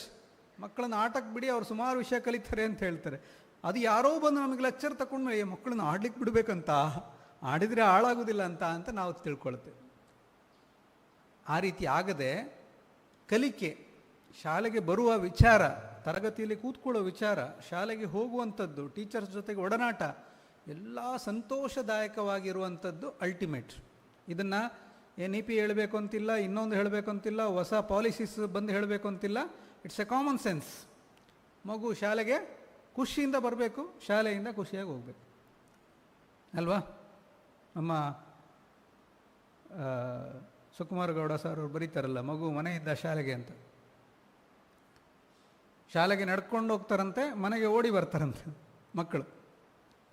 ಶಾಲೆಗೆ ನಡ್ಕೊಂಡು ಹೋಗೋದಂದರೆ ಹೋಗಬೇಕಲ್ಲ ಅಂತ ಹೋಗೋದು. ಸಂಜೆ ಬೆಲ್ಲು ಕಿವಿಗೆ ತುಂಬ ಹಿತಕರವಾಗಿರ್ತದಂತೆ. ಸಂಜೆ ಬೆಲ್ ಯಾವಾಗ ಹೊಡಿತದೆ ಅಂತ. ಬೆಳಗ್ಗೆ ಬೆಲ್ ಅಷ್ಟು ಹಿತಕರವಾಗಿರೋದಿಲ್ಲ. ನಮಗೆ ಸಾಧ್ಯ ಇದೆಯಾ ಬೆಳಗ್ಗೆನೂ ಓಡಿ ಬರುವ ಹಾಗೆ ಮಾಡಲಿಕ್ಕೆ? ಅಫ್ಕೋರ್ಸ್ ಕೆಲವು ಮಕ್ಕಳು ಇರ್ತಾರೆ, ಕೆಲವರಿಗೆ ರಜೆ ಅಂದರೆ ಇಷ್ಟ ಇಲ್ಲ, ಅಷ್ಟು ಶಾಲೆ ಅಂದರೆ ಓಡಿ ಬರುವಂಥ ಮಕ್ಕಳಿದ್ದಾರೆ. ಹಾಗೆ ನಾನು ಈ ತರಗತಿಯ ಎಲ್ಲ ಮಕ್ಕಳನ್ನು ಮಾಡಲಿಕ್ಕೆ ಯಾಕೆ ಸಾಧ್ಯ ಇಲ್ಲ? ನಿಮಗೆ ಗೊತ್ತಿಲ್ಲ, ಕೆಲವು ಮಕ್ಕಳು ಶಾಲೆಗೆ ಬರೋದೇ ನಿಮಗೋಸ್ಕರ, ನಿಮ್ಮನ್ನು ನೋಡಲಿಕ್ಕೆ, ನಿಮ್ಮ ಹತ್ರ ಮಾತಾಡಲಿಕ್ಕೆ, ನಿಮ್ಮ ಕೈಯನ್ನು ಮುಟ್ಟಿ ಹೋಗಲಿಕ್ಕೆ. ನಿಮಗೆ ಗೊತ್ತಿಲ್ಲ ಅದು. You are the reason why a child comes to school. ಹಾಗಿದ್ದ ಮೇಲೆ ನನ್ನ ಜವಾಬ್ದಾರಿ ದಿನ ದಿನ ಜಾಸ್ತಿ ಆಗಬೇಕು. ನನ್ನ ಜವಾಬ್ದಾರಿ ಶಿಕ್ಷಕನಾಗಿ, ಪೋಷಕನಾಗಿ, ರಾಷ್ಟ್ರ ನಿರ್ಮಾಣದ ಕೆಲಸ. ನಾನು ರೋಟರಿ ಸಂಸ್ಥೆಯಲ್ಲಿ ಕೆಲಸ ಮಾಡ್ತೇನೆ. ಅದರಲ್ಲೊಂದು ಅವಾರ್ಡ್ ಕೊಡ್ತಾರೆ, ನೇಷನ್ ಬಿಲ್ಡರ್ ಅವಾರ್ಡ್ ಅಂತ. ನೇಷನ್ ಬಿಲ್ಡರ್ ಅವಾರ್ಡ್ ಯಾರಿಗೆ ಕೊಡಬೇಕು? ಯಾರೋ ಸಿವಿಲ್ ಕನ್ಸ್ಟ್ರಕ್ಟರ್ಸಿಗೆ ಕೊಡಬೇಕಲ್ವ? ಅವರು ಕೊಡೋದು ಟೀಚರ್ಸಿಗೆ. Teachers are real nation builders. ನೀವು ಏನು ತಯಾರು ಮಾಡಿ ಇಡ್ತೀರಿ ಅದರ ಮೇಲೆ ನಮ್ಮ ಮುಂದಿನ ರಾಷ್ಟ್ರ. ಸರ್ ನಾನು ಮಾಡೋದು ಸಮಾಜ ಶಿಕ್ಷಣ, ಸರ್ ನಾನು ಮಾಡೋದು ಮ್ಯಾಥ್ಸ್ ಕಲಿಸೋದು, ಇದರಲ್ಲೇನು ನಾನು ರಾಷ್ಟ್ರ ರಕ್ಷಣೆ ಮಾಡಲಿ, ರಾಷ್ಟ್ರ ಕಟ್ಟುವ ಕೆಲಸ ಮಾಡಲಿ? ನೀವು ಏನು ಮಾಡ್ತೀರಾ ಅದನ್ನು 100% ಶ್ರದ್ಧೆಯಿಂದ ಮಾಡಿ. You have done your duty. ನಿಮ್ಮ ಕೆಲಸ. ನಾನು PT ಟೀಚರ್, ನಾನು ಕಂಪ್ಯೂಟರ್ ಟೀಚರ್. ನಿಮ್ಗೆ ಗೊತ್ತಿಲ್ಲ, ಕೆಲವು ಮಕ್ಕಳಿಗೆ ಫೇವರೇಟ್ ಟೀಚರ್ ಅವರ ಕಂಪ್ಯೂಟರ್ ಟೀಚರೇ. ಯಾಕಂದರೆ ಎಲ್ಲ ಟೀಚರ್ಸು ಅವರ ನೋಟ್ಬುಕ್ಕಲ್ಲಿ ರೆಡ್ ಇಂಕಿಂದ ರಣರಂಗ ಮಾಡಿಬಿಟ್ಟಿದ್ದಾರೆ. ಎಲ್ಲ ಕಡೆ ರಾಂಗ್ ರಿಪೀಟ್ ಇಂಪ್ರೂವ್. ಈ ಕಂಪ್ಯೂಟರ್ ಟೀಚರ್ ಮಾತ್ರ ಏನು ಹಾಕೋದಿಲ್ಲ, ಎಲ್ಲ ಕಡೆ ಟಿಕ್ ಮಾರ್ಕ್ ಹಾಕಿದ್ದಾರೆ, ಗುಡ್ ಹೇಳಿದ್ದಾರೆ, ವೆರಿ ಗುಡ್ ಹೇಳಿದರೆ. ಆ ಮಗುಗೆ ಕಂಪ್ಯೂಟರ್ ಟೀಚರೇ ಫೇವರೇಟ್ ಟೀಚರ್. ಕೆಲವು ಮಕ್ಕಳಿಗೆ ಅವರ PT ಟೀಚರೇ favourite teacher. So you do your duty with all love and affection. Automatically ನೀವು ಕೆಲವು ಮಕ್ಕಳಿಗೆ ಸಹಾಯ ಮಾಡ್ತಾಯಿದ್ದೀರಿ, ಇನ್ನೊಬ್ಬರು ಕೆಲವು ಜೊತೆಗೆ. ನಾವು ಇಷ್ಟು ವರ್ಷ ಮಾಡಲಾರದ ಒಂದು ಕೆಲಸ ಏನು ಮಾಡಬೇಕಂದ್ರೆ ಟೀಚರ್ಸಲ್ಲಿ ಟೀಮ್ ವರ್ಕ್. ನಾನು ಸೀದಾ ಹೋಗ್ತೇನೆ ಮ್ಯಾಥ್ಸ್ ಪಾಠ ಮಾಡಿ ಬರ್ತೇನೆ, ನಾನು ಸೀದಾ ಹೋಗ್ತೇನೆ ಸಮಾಜ ಪಾಠ ಮಾಡಿ ಬರ್ತೇನೆ, ನಾನು ಸೀದಾ ಹೋಗ್ತೇನೆ ವಿಜ್ಞಾನ ಪಾಠ ಮಾಡಿ ಬರ್ತೇನೆ ಮಾಡ್ತಾ ಇದ್ವಿ. We should work together. ನೀವು ನಿಮ್ಮ ಬಿಡುವಿದ್ದಾಗ ನೀವು ಕನ್ನಡ ಪೀರಿಯಡಲ್ಲಿ ಹೋಗಿ ಕೂತ್ಕೊಳ್ಳಿ. ನಿಮಗೆ ಬಿಡುವಿತ್ತಾ, ನೀವು ಹೋಗಿ ಸೈನ್ಸ್ ಟೀಚರ್ ಕ್ಲಾಸಲ್ಲಿ ಕೂತ್ಕೊಳ್ಳಿ. ನಿಧಾನಕ್ಕೆ ನಿಮಗೆ ಗೊತ್ತಾಗ್ತದೆ what I am missing, what my colleague is doing. ಪ್ರತಿ ಸರಿ ಅವ್ರಿಗೆ ಫೇವ್ರೇಟ್ ಟೀಚರ್ ಅಂತ ಯಾಕೆ ಮಕ್ಕಳು ಸುತ್ತರಿತಾರೆ? ಅವ್ರ ಕ್ಲಾಸಲ್ಲಿ ಅಷ್ಟೊಂದು ಆ್ಯಕ್ಟಿವ್ ಹೇಗೆ, ನನ್ನ ಕ್ಲಾಸಲ್ಲಿ ಗಲಾಟೆ ಮಾಡ್ತಾರೆ. You will learn each one has one quality. ಎಲ್ಲರಿಗೂ ಎಲ್ಲದೂ ಇರಬೇಕು ಅಂತಿಲ್ಲ. ಕೆಲವರು ಅದ್ಭುತವಾಗಿ ಮಾತಾಡ್ತಾರೆ, ಕೆಲವರು ಎಕ್ಸಾಂಪಲ್ ಕೊಡುವ ರೀತಿ ಬೇರೆ, ಕೆಲವರು ಆ್ಯಕ್ಟಿವಿಟೀಸ್ ಮಾಡಿಸುವ ಸ್ಟೈಲೇ ಬೇರೆ, ಕೆಲವರು ದಿನ 40 ಮಿನಿಟ್ಸ್ ಪೀರಿಯಡ್ ಮುಗಿದ ತಕ್ಷಣ ಕೊನೆ 5 ನಿಮಿಷನ ತುಂಬ ಆಕರ್ಷಕವಾಗಿ ಎಂಡ್ ಮಾಡ್ತಾರೆ. So what is that I can learn? ನನ್ನ ವಿದ್ಯಾರ್ಥಿ ಯಾವಾಗಲೂ ಗಣಿತದಲ್ಲಿ ಫೇಲ್ ಆಗ್ತಾನೆ, ಬಟ್ ಅವನು ಒಳ್ಳೆ football player. Can I work with PT teacher? ಆ PT ಟೀಚರ್ ಹತ್ರ ನಾನು ಕೂತ್ಕೊಂಡು ಮಾತಾಡ್ತೀನಿ, ನೋಡಪ್ಪ ನಿನ್ನ ಫೇವ್ರೇಟ್ ಸ್ಟೂಡೆಂಟ್ ಇದ್ದಾನಲ್ಲ, ಅವನು ಎಡಗೈಯಲ್ಲೂ ಮುಟ್ಟೋದಿಲ್ಲ ಮ್ಯಾಥ್ಸು, ಅವನಿಗೆ ಯಾಕೋ ದ್ವೇಷ ಬಂದೋಗಿದೆ, ನನಗೆ ನಿನ್ನ ಹೆಲ್ಪ್ ಬೇಕು. ಅವನು ನಿನ್ನ ಮಾತು ಕೇಳ್ತಾನೆ, ನಾನೊಂದು 10 ಸಮ್ಮು ದಿನ ಅವನಿಗೆ ಸಾಲ್ವ್ ಮಾಡಿ ಕೊಡ್ತೇನೆ, ಅದನ್ನೊಂದು ಮಾಡಲಿ ಅವನು. ಅದನ್ನು ಮಾಡಿದರೆ ನಾನು ಪಾಸ್ ಮಾಡಿಸ್ತೀನಿ ಅವನು. ಮೊದಲು ಏನಾಗ್ತಿತ್ತು, ಆ PT ಟೀಚರ್ ನೋಡಿದರೆ ನನಗೂ ಸಿಟ್ಟು ಬರ್ತಿತ್ತು, ನನ್ನ ನೋಡಿದರೆ ಆ ಮಗುಗೆ ಸಿಟ್ಟು ಬರ್ತಾಯಿತ್ತು. ನಾವು ವಿ ಆರ್ ವರ್ಕಿಂಗ್ ಟುಗೆದರ್. ಯಾಕೆ ಆ ಪಿ ಟಿ ಟೀಚರ್ ಜೊತೆಗೆ ನಾನು ವರ್ಕ್ ಮಾಡಬೇಕು? ಯಾಕಂದರೆ ನನ್ನ ಮಗು ಹುಷಾರಾಗಬೇಕು, ನನ್ನ ಮಗು ಇಂಪ್ರೂವ್ ಆಗಬೇಕು. ನಾನು ಇಂಪ್ರೂವ್ ಮಾಡಲಿಕ್ಕೆ ಅವನು ಸೆಕ್ಯೂರಿಟಿ ಮಾತು ಕೇಳ್ತಾನೆ, ನಾನು ಸೆಕ್ಯೂರಿಟಿ ಗಾರ್ಡ್ ಹತ್ರ ಫ್ರೆಂಡ್ಶಿಪ್ ಮಾಡ್ಕೊಳ್ತೇನೆ, ಅವನ ಹತ್ರ ಇವನಿಗೆ ಮೋಟಿವೇಟ್ ಮಾಡಿಸ್ತೇನೆ. ನಾನು MSc ಗ್ರ್ಯಾಜುಯೇಟು, ಆ ಸೆಕ್ಯೂರಿಟಿ ಗಾರ್ಡ್ ಹತ್ರ ನಾನೇನು ಮಾತಾಡಲಿ? ಇಲ್ಲ, ನಾನು ಅವನ ಹತ್ರ ಮಾತಾಡ್ತೇನೆ. ಇಲ್ಲ, ನನ್ನ ವಿದ್ಯಾರ್ಥಿ ಅವನ ವಾರ್ಡನ್ ಮಾತು ತುಂಬ ಚೆನ್ನಾಗಿ ಕೇಳ್ತಾನೆ, ವಾರ್ಡನ್ ಹತ್ರ ಹೇಳಿಸ್ತೀನಿ. ನಾನು ಹೇಳಿದ್ದಂತಲ್ಲ, ಅವನಿಗೆ ಮೋಟಿವೇಟ್ ಬರುವ ಹಾಗೆ ನಾನು ಮಾಡ್ತೇನೆ. Okay, so this is what we can do. We can work together. ನಾವು ಸ್ಕೂಲ್ಗಳಲ್ಲಿದ್ದಾಗ ನಮಗೆ ಕೆಲವೊಂದು ಟೀಚರ್ಸ್ ಮೇಲೆ ಸಿಟ್ಟು ಬಂದುಬಿಡ್ತದೆ. ನೀವು ಎಷ್ಟು ಜನ ಹೋಗ್ತಿರೋ ಬಿಡ್ತಿರೋ, if children don't like the subject, they don't like you. If they don't like the teacher, they don't like the subject. If they like their teacher, automatically their scores are more in that subject. ಒಪ್ತೀರಾ? ಯಾವ ಟೀಚರ್ನ ಮಕ್ಕಳು ಇಷ್ಟಪಡ್ತಾರೋ automatic ಆ ಸಬ್ಜೆಕ್ಟ್ನೂ ಇಷ್ಟಪಡ್ತಾರೆ. ಯಾವ ಟೀಚರ್ನ ಅವರು ಇಷ್ಟಪಡ್ತಾರೋ ಆ ಸಬ್ಜೆಕ್ಟಲ್ಲಿ marks ಚೆನ್ನಾಗಿರ್ತದೆ ಅಲ್ವಾ? So our ultimate goal should be to make this child and parent to fall in love with the school. ನಮ್ಮ ಶಾಲೆ ಜೊತೆಗೆ ಅವರಿಗೆ ಪ್ರೀತಿ ಆಗಬೇಕು, ನನ್ನ ಸಬ್ಜೆಕ್ಟ್ ಜೊತೆಗೆ ಅವರಿಗೆ ಪ್ರೀತಿ ಆಗಬೇಕು. ಹಾಗೆ ಆಗಬೇಕಂದ್ರೆ ಫಸ್ಟು ನನಗೆ ನಾನು ಪಾಠ ಮಾಡುವ ಸಬ್ಜೆಕ್ಟ್ ಜೊತೆಗೆ ಪ್ರೀತಿ ಬೀಳಬೇಕು. When I love my subject, automatically I create interest in the class. Last time ಸುಮಾರು ಜನ ಕೈ ಎತ್ತಿದ್ರಿ, ನನ್ನ ಮಾತುಗಳು ಕೇಳಿದ್ರಿ ಅಂತ. ನಾನು ನನ್ನ ಮ್ಯಾಥ್ಸ್ ಟೀಚರ್ ಪ್ರಸ್ತಾಪ ಮಾಡಿದ್ದೆ, ನೆನಪಿದೆಯಾ? ಎಸ್. ಸೊ ಅವರು ಮ್ಯಾಥ್ಸನ್ನು ಎಷ್ಟು ಇಷ್ಟಪಡ್ತಿದ್ರು ಅಂದರೆ, ಮ್ಯಾಥ್ಸನ್ನು ತುಂಬ ಇಷ್ಟಪಡದ ಒಂದು ವಿದ್ಯಾರ್ಥಿಗೆ ಮೋಟಿವೇಟ್ ಮಾಡಲಿಕ್ಕೆ ಟ್ರೈ ಮಾಡ್ತಾಯಿದ್ರು. ಅಫ್ಕೋರ್ಸ್ PUC ಸೆಕೆಂಡ್ ಇಯರ್ವರೆಗೂ ನನಗೆ ಮ್ಯಾಥ್ಸು ಇಂಟ್ರೆಸ್ಟ್ ಬರಲೇ ಇಲ್ಲ. ಆದರೆ ಇವತ್ತು ಎಲ್ಲಿ ಟೀಚರ್ಸ್ ವರ್ಕ್ಶಾಪ್ ಮಾಡ್ತಾಯಿದ್ರು, ನಾನು ನನ್ನ ಮ್ಯಾಥ್ಸ್ ಟೀಚರ್ ನೆನ್ಪು ಮಾಡಿಕೊಡ್ಬೇಕು. ಇದಲ್ವಾ to teach is to touch a life for ever ಅಂತ. ಅವರು ಪಾಠ ಮಾಡಿದ್ದು 10th PUCಗೆ ನನಗೆ ಕೆಲಸಕ್ಕೆ ಬರಲಿಲ್ಲ, ಬಟ್ ಇಡೀ ಲೈಫಿಗೆ ಬರ್ತಾ ಇದೆ ಕೆಲಸ ಅಂದರೆ ವಾಟ್ ಮೋರ್ ಈಸ್ ರಿಕ್ವೈರ್ಡ್? ಅದಲ್ವಾ ಶಿಕ್ಷಣ? ಆಗ ಪಾಸ್ ಮಾಡಿ 10th 11th 12th ಟಾಪರ್ಸು ಬಹುಶಃ ನನ್ನ ಮ್ಯಾಥ್ಸ್ ಟೀಚರ್ನ ಎಲ್ಲಾದರೂ ಪ್ರಸ್ತಾಪ ಮಾಡ್ತಿದ್ದಾರೆ ಇಲ್ಲ ಗೊತ್ತಿಲ್ಲ. ಮ್ಯಾಥ್ಸ್ ಟೀಚರ್ನ ಯಾವಾಗಲೂ ತಮಾಷೆ ಮಾಡಿಕೊಂಡು ಜೋಕ್ ಮಾಡಿಕೊಂಡು, ನಾನು ಮ್ಯಾಥ್ಸು ನನಗೆ ಬೇಡ, ನಾನು PUC ಆದಮೇಲೆ ಮ್ಯಾಥ್ಸ್ ಮುಟ್ಟುವುದಿಲ್ಲ ಅಂತ ಅಂದ್ಕೊಂಡವ ಕೊನೆಯ ವಿದ್ಯಾರ್ಥಿ, ಅವನನ್ನು ಆ ಟೀಚರ್ ಇನ್ಸ್ಪೈರ್ ಮಾಡಬೇಕಂತಂದರೆ he should have love in that subject first ಅಲ್ವಾ? ಮಂತ್ರಕ್ಕಿಂತ ಉಗುಳು ಜಾಸ್ತಿ ಆಗ್ತದೆ. ಸ್ಲೈಡ್ಸಿಗೆ ಹೋಗೋಣ. So this is what I was mentioning. ಮಗು ಶಾಲೆಗೆ ಖುಷಿಯಿಂದ ಬರಬೇಕು, ಖುಷಿಯಿಂದ ಹೋಗಬೇಕು. To teach is to touch a life for ever. ನಿಮಗೆ ಮಾತ್ರ ಸಿಗ್ತದೆ ಈ ಅವಕಾಶ, ಕೊನೆಯವರೆಗೂ ಒಂದು ಬದುಕನ್ನು ಸ್ಪರ್ಶಿಸುವಂಥ ಒಂದು ಮಗುವನ್ನು ಅವನಲ್ಲಿ ಅವನಿಗೆ ಪ್ರೀತಿ ಹುಟ್ಟುವಾಗೆ ಮಾಡುವಂತೆ. ನೋಡಿ, ಅವ್ರಿಗೆ ಯು ಆರ್ ಯೂಸ್ಲೆಸ್ ಅಂಥೇಳಿ 100 ಜನ ಹೇಳ್ಬಿಟ್ಟಿದ್ದಾರೆ. ಅವನ ಚಿಕ್ಕಪ್ಪ, ಅವನ ಚಿಕ್ಕಮ್ಮ, ಅವನ ಅಜ್ಜ, ಅವನ ಅಜ್ಜಿ, ಅದನ್ನು 100 ಬಾರಿ ಯು ಕ್ಯಾನ್ ಡೂ ಅಂತ ಹೇಳಬೇಕಾಗತ್ತೆ. ನಮಗೆ ಸುಲಭ. ಯಾರೋ ಪೇರೆಂಟ್ ಬರ್ತಾರೆ, ಸರ್ ಇವನು ಸರಿ ಇಲ್ಲ ಸರ್, ಇವನಿಗೆ 4 ಕೊಡಿ ಅಂತ ಹೇಳೋರೇ ಬರ್ತಾರೆ ನಮಗೆ. ಅವರು ಹೇಳಿದರೆ, ನಮಗೆ ಲೈಸೆನ್ಸ್ ಕೊಟ್ಟಿದ್ದಾರೆ ಅಂತ ನಾಳೆಯಿಂದ ಅವನನ್ನು ಅದೇ ಪೂರ್ವಾಗ್ರಹ ಪೀಡಿತರಾಗಿ ನೋಡೋದು ಬೇಡ ನಾವು. ಯಾಕಂದರೆ ನಮ್ಗೆ ಇನ್ನೊಬ್ರು ಹೇಳಿದ್ದು ಸತ್ಯ ಅಂತ ಅನ್ಸ್ಕೊಳ್ಳೋದು ಬೇಡ. ನಾನು ಸ್ಪರ್ಶಕಮಣಿ, ನನ್ನ ಸ್ಪರ್ಶಕ್ಕೆ ಬಂದ ಮೇಲೆ ಈ ಹುಡುಗ ಯೂಸ್ಲೆಸ್ ಆಗಿರಲಿಕ್ಕೆ ಹೇಗೆ ಸಾಧ್ಯ ಅಲ್ವಾ? ಸೊ ಪೇರೆಂಟ್ ಹೇಳಿದ್ದಾರೆ, ಸಾರ್ ತುಂಬ ಹಠಮಾರಿ ಸರ್ ಇವನಿಗೆ ಸರಿಯಾಗಿ ನೀವು ತಿದ್ದಬೇಕು ಅಂತ ನಾನು ಈ ಶಾಲೆಗೆ ಹಾಕಿದ್ದೀನಿ, ಸ್ವಲ್ಪ ಏನಾರು ಮಾಡಿ ನಾನು ರಿಪೇರಿ ಮಾಡಿ ಅಂತ ಹೇಳಿ ಹೋಗಿರ್ತಾರೆ. ಡೋಂಟ್ ಟೇಕ್ ದೇರ್ ವರ್ಡ್ಸ್ ಅಲ್ವಾ? ನಮಗೆ ಟೀಚರ್ಸ್ ಎಲ್ಲ ಆಗ್ತದೆ.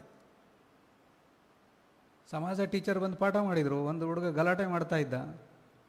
ಹೊರಗೆ ಹೋಗುವಾಗ ನೆಕ್ಸ್ಟು ಗಣಿತ ಟೀಚರ್ ಒಳಗೆ ಹೋಗ್ತಾ ಇದ್ರು. ಇವ್ರು ಹೇಳಿದ್ರು, ನೋಡಿ ಅಲ್ಲಿ 3ನೇ ಲೈನಲ್ಲಿ ಕೂತಿದ್ದಾನಲ್ಲ, ಮಹಾಪೋಖ್ರಿ ಅವನು, ಕ್ಲಾಸ್ ಮಾಡಲಿಕ್ಕೆ ಬಿಡೋದಿಲ್ಲ, ಅವನ ಕಡೆ ಒಂದು ಕಣ್ಣಿರಲಿ ಅಂತ. ಪಾಪ ಮ್ಯಾಥ್ಸ್ ಟೀಚರ್ ಕ್ಲಾಸಲ್ಲಿ ಅವನ ಪ್ರಾಬ್ಲಮೇ ಇರಲಿಲ್ಲ ಇದುವರೆಗೂ. ಇವಾಗ ಅವ್ರು ಒಳಗೆ ಬಂದ ತಕ್ಷಣ, ಯಾರದು ಹೇಳಿದ್ದು 3ನೇ ಬೆಂಚು ಯಾರು ಇವನು? ಏನು ನೀನು ತುಂಬ ತರಲೆ ಮಾಡ್ತೀನಿ ಎಲ್ಲರ ಕ್ಲಾಸಲ್ಲಿ, ನನ್ನ ಹತ್ರ ಇದೆಲ್ಲ ಇಟ್ಕೋಬೇಡ. See I have already biased opinion about that child. ಅದು ಬಂತ, ಅವನು ಕೆಮ್ಮಿದ್ರು ನಾನು ಬೈತೇನೆ, ಅವನು ಸೀನಿದ್ರು ನಾನು ಬೈತೇನೆ ಅವ್ನು ಬೇಕಂತಲೇ ಸೀನ್ತಾನೆ ನನ್ನ ಕ್ಲಾಸಲ್ಲಿ ಅನ್ನಿಸ್ತದೆ ನನಗೆ. ಯಾಕೆ? ನಾನು ಬರುವಾಗಲೇ ಪೂರ್ವಾಗ್ರಹ ಪೀಡಿತನಾಗಿ ಬಂದಿದ್ದೇನೆ. ಈ ಮಕ್ಕಳೇ ಸರಿ ಇಲ್ಲ ನೋಡು, ಈ ಭಾಗದಿಂದ ಈ ಊರಿನ ಬರ್ತಾರಲ್ಲ ಅವ್ರು ಸರಿ ಇಲ್ಲ ನೋಡು, ಈ ಜಾತಿಯ ಮಕ್ಕಳು ಹಿಂಗೆ, ಈ ಗುಂಪಿನ ಮಕ್ಕಳು ಹಿಂಗೆ. ನಾನೊಂದು ಫಿಕ್ಸ್ ಮಾಡ್ಕೊಂಡು ಬಂದುಬಿಟ್ರೆ ಅವರು ಹಾಗೇ ಕಾಣ್ತಾರೆ. ಸೊ ಆ ಪೂರ್ವಾಗ್ರಹ ಪೀಡಿತರಾಗೋದು ಬೇಡ. Happy and com teachers teach well. ನಮಗೆ ನೂರಾರು ಸಂಕಟಗಳಿದೆ, ನೂರಾರು ತೊಂದರೆಗಳಿದೆ. ನಾನು ಅದೆಲ್ಲ ಕಷ್ಟಗಳನ್ನ ನೋಡೇ ಇತ್ತೀಚೆಗೆ ಕಲಿಸು ಗುರುವೇ ಕಲಿಸು ಅಂತ ಒಂದು ಪುಸ್ತಕ ಬರೆದೆ. ಮೊನ್ನೆ ಫೆಬ್ರವರಿಯಲ್ಲಿ ರಿಲೀಸ್ ಆಯಿತು. ಶಿಕ್ಷಕರ ಒತ್ತಡಗಳು ಮುಖ್ಯವಾಗಿ, ಒತ್ತಡ ಮುಕ್ತರಾಗಿ ನಾವು ಪಾಠ ಮಾಡೋದು ತುಂಬ ಮುಖ್ಯ. ಆಯಿತು, ಒತ್ತಡಗಳು ಜಾಸ್ತಿ ಆಗುತ್ತಾ ಇದೆ ಅಂತ ನಾನು ಟೀಚಿಂಗಲ್ಲಿ ಕಾಂಪ್ರಮೈಸ್ ಮಾಡಲಿಕ್ಕೆ ಆಗೋದಿಲ್ಲ ಅಲ್ವಾ? ಗುರುರಾಜ್ ಕರ್ಜ್ಗಿ ಅವರು ಒಂದು ಕಡೆ ಹೇಳ್ತಾರೆ, ಒಂದು ವೇಳೆ ಒಂದು ಲಾರಿ ಕಾರ್ ಡ್ರೈವರು ಅವನೇನಾದ್ರು ಅವನ ಕೆಲಸದಲ್ಲಿ ಶ್ರದ್ಧೆ ವಹಿಸದೆ ಕೇರ್ಲೆಸ್ ಆಗಿ ಡ್ರೈವ್ ಮಾಡಿದರೆ 4 ಜೀವಗಳು ಅಪಾಯದಲ್ಲಿರುತ್ತೆ. ಒಬ್ಬ ಬಸ್ ಡ್ರೈವರ್ ಕೇರ್ಲೆಸ್ ಆಗಿ ಅವನ ಕೆಲಸದ ಮೇಲೆ ಇಷ್ಟ ಇಲ್ಲದೆ ಪ್ರೀತಿ ಇಲ್ಲದೆ ಮಾಡಿದರೆ ಅದರಲ್ಲೊಂದು 50 ಲೈಫು ರಿಸ್ಕಲ್ಲಿರ್ತದೆ. ಒಬ್ಬ ಪೈಲಟ್ ಏನಾದರೂ ಕೇರ್ಲೆಸ್ ಆಗಿ, ಎಷ್ಟೋ ಸಲ ಆಗುತ್ತೆ ಈ ಚಾಲಕರಿಗೆ, ಅವನು ಈಗ ಡ್ಯೂಟಿ ಮುಗಿಸ್ ಬಂದಿದ್ದಾನೆ, ಯಾರು ಡ್ರೈವರ್ಸ್ ಇಲ್ಲಪ್ಪ, ಶಾರ್ಟೇಜ್ ಇದೆ, ನೀನೇ ಹೋಗಿ ಇನ್ನೊಂದು ಟ್ರಿಪ್ಪು ಅಂತ ಹೇಳ್ತಾನೆ. ಅವನು ಇಷ್ಟ ಇಲ್ಲದೆ ನಾನೇ ಸಾಯಬೇಕು, ಊಟನೂ ಆಗಿಲ್ಲ ಅಂತೇಳಿ ಆಕ್ಸಿಲೇಟರ್ ಕೊಟ್ಕೊಂಡು ಹೋಗ್ತಾನೆ, ಹೋಗಿ ಎಲ್ಲ ಒಂದು ಹೊಡಿತಾನೆ. ಸೊ ಒಬ್ಬ ಪೈಲಟು ಆಸಕ್ತಿ ಇಲ್ಲದೆ ತನ್ನ ಕೆಲಸದಲ್ಲಿ ಶ್ರದ್ಧೆ ಇಲ್ಲದೆ ಮಾಡಿದರೆ 200 ಜನರ ಲೈಫ್ ರಿಸ್ಕಲ್ಲಿರ್ತದೆ. ಕರ್ಜ್ಗಿ ಅವರು ಹೇಳ್ತಾರೆ, ಒಬ್ಬ ಟೀಚರ್ ತನ್ನ ಕೆಲಸವನ್ನು ಇಷ್ಟ ಇಲ್ಲದೆ ಶ್ರದ್ಧೆ ಇಲ್ಲದೆ ಮಾಡಿದರೆ 10,000 ವಿದ್ಯಾರ್ಥಿಗಳ ಲೈಫ್ ರಿಸ್ಕಲ್ಲಿರ್ತದೆ. ಯಾಕಂದರೆ ನಾವು ಸುಮಾರು ವರ್ಷಗಳು ಸಾವಿರಾರು ವಿದ್ಯಾರ್ಥಿಗಳಿಗೆ ಪಾಠ ಮಾಡ್ತೇವೆ. ನಾನು ಇಷ್ಟ ಇಲ್ಲದೆ ಏನೋ ಒಂದು ಕರ್ಮಕ್ಕೆ ಇದು ಮಾಡ್ತಾ ಇದ್ದೀನಿ, ನಾನು ಪಾಠ ಮಾಡಬೇಕಂತಿರ್ತೀನಿ, ನನಗೆ ನನ್ನ ಅತ್ತೆಯ ಕಾಟ, ನನ್ನ ಗಂಡನ ಕಾಟ, ನನಗೆ ಹೆಂಡತಿಯ ಸಮಸ್ಯೆ, ನನಗೆ ಅಡ್ಮಿನಿಸ್ಟ್ರೇಟಿವ್ ಕಾನ್ಫ್ಲಿಕ್ಟ್ಸು, ನನಗೆ ನನ್ನ ಸಹೋದ್ಯೋಗಿಗಳ ಜೊತೆಗೆ ಪ್ರಾಬ್ಲಮ್ಸು, ಅದು ಎಲ್ಲ ಜಂಜಾಟಗಳನ್ನು ಬಂದು ಆಫೀಸ್ ರೂಮಲ್ಲಿ ಕೂತ್ಕೊಂಡು ಒಂದು 2 ನಿಮಿಷ ಡೀಪ್ ಬ್ರೀತ್ ತಕ್ಕೊಂಡು ನಿಧಾನಕ್ಕೆ ಉಸಿರನ್ನು ಹೊರಗೆ ಬಿಟ್ಟು, yes, calm down, be cool, ನೀನೀಗ ತರಗತಿಗೆ ಹೋಗ್ತಾ ಇದೆಯಾ, ನೀನು ಯಾರ ಹೆಂಡ್ತಿನೂ ಅಲ್ಲ, ಈಗ ಯಾರ ಗಂಡನೂ ಅಲ್ಲ, ಯಾರ ಸೊಸೆನೂ ಅಲ್ಲ, ಯಾರ ಅತ್ತೆನೂ ಅಲ್ಲ, ಈಗ ನೀನೊಂದು teacher. You tell yourself, ನೀವು ತರಗತಿಗೆ ಎಂಟರ್ ಆಗೋದು ಇನ್ನೊಂದು 2 ನಿಮಿಷ ಲೇಟ್ ಆದರೂ ಚಿಂತೆ ಇಲ್ಲ. ಫುಲ್ ಯಾರ ಹತ್ರ ಜಗಳ ಮಾಡಿದೆ, ಟೆನ್ಷನಲ್ಲಿ ಹಾಗೆ ಬಂದು ಎಂಟ್ರ್ ಆದೆ ಕ್ಲಾಸು, ಆಯ್ತು, ಅಲ್ಲಿ 4 ಜನರಿಗೆ ಪೆಟ್ಟು ಬಿದ್ದೇ ಬೀಳ್ತದೆ, guarantee. So happy and com teachers teach well. ಯಾಕೆ? ನಾನು ಈಗಷ್ಟೇ ನನ್ನ ದೊಡ್ಡ ಮಗನ ಜೊತೆ ಜಗಳ ಆಡಿ ಬಂದಿದ್ದೀನಿ ಮನೆಯಲ್ಲಿ. ಆ ಕ್ಲಾಸಲ್ಲಿ ತರಲೆ ಮಾಡ್ತಾ ಇರೋ ಹುಡುಗನಲ್ಲಿ ನಾನು ನನ್ನ ಮಗನನ್ನು ನೋಡ್ತೇನೆ, ಅವನ ಮೇಲಿದ್ದ ಸಿಟ್ಟನ್ನೆಲ್ಲ ಇಲ್ಲೇ ಹಾಕ್ತೇನೆ. ಅಲ್ಲಿ ಯಾವುದೋ ಒಂದು ವಿದ್ಯಾರ್ಥಿನಿ ನಾನು ಹೇಳಿದ ಮಾತು ಕೇಳ್ತಾ ಇಲ್ಲ, ಅವಳಲ್ಲಿ ನನ್ನ ಅಕ್ಕನೋ ತಂಗಿನೋ ಕಾಣಿಸ್ತಾಳೆ, ಅವಳ ಸಿಟ್ಟೆಲ್ಲ ತೆಗೆದು ಇಲ್ಲ ಹಾಕ್ತೇನೆ. ಸೊ ನನ್ನ ಭಾವನೆಗಳ ಮೇಲೆ ಕಂಟ್ರೋಲ್ ಇಲ್ಲದೆ ನಾನು ತರಗತಿಯನ್ನು ನ್ಯೂಸೆನ್ಸ್ ಕ್ರಿಯೇಟ್ ಮಾಡಿಬಿಡ್ತೇನೆ. ನಾನು ಶ್ರದ್ಧೆಯಿಂದ ಒಳಗೆ ಎಂಟ್ರಾದರೆ ನನಗೆ ಸಿಕ್ಕಿರುವ 45 ನಿಮಿಷ ಅಲ್ವಾ ಪೀರಿಯಡ್, 50 ನಿಮಿಷ, 50 ನಿಮಿಷನ ನಾನು ನ್ಯಾಯ ಒದಗಿಸ್ಕೊಡ್ತೇನೆ. In fact I will go with a plan, what I am going to do 50 minutes today ಅಂತ. ನಾನೆಲ್ಲ ಬೇಕಾಬಿಟ್ಟು ನಡೀತದೆ, ಹೋದ್ರೆ ನಡೀತದೆ, ಯಾರು ಅವಕ್ಕೆಲ್ಲ ಕಲಿಯೋ ಆಸಕ್ತಿ ಇಲ್ಲ. ಹೋಗಿ ನಾನು 10 ನಿಮಿಷ ನನ್ನ ಸಿಟ್ಟಲ್ಲಿ ಬೈದು ಜಗಳ ಮಾಡಿ 10 ನಿಮಿಷ ಲೇಟಾಗಿ ಸ್ಟಾರ್ಟ್ ಮಾಡಿದ್ನ. ನಾನು ಅಂದ್ಕೊಂಡು ಏನು 10 ನಿಮಿಷ ಅಲ್ಲ, 40 ನಿಮಿಷ ಪಾಠ ಮಾಡಿದ್ದೀನಿ. It's not 10 minutes, 10 minutes of one child into 400 minutes I have wasted. ಅವರ ಲೈಫಲ್ಲಿ ಕಳೆದು ಹೋದ 400 ನಿಮಿಷಗಳು ಇನ್ನೂ ವಾಪಸ್ ಬರುವುದಿಲ್ಲ.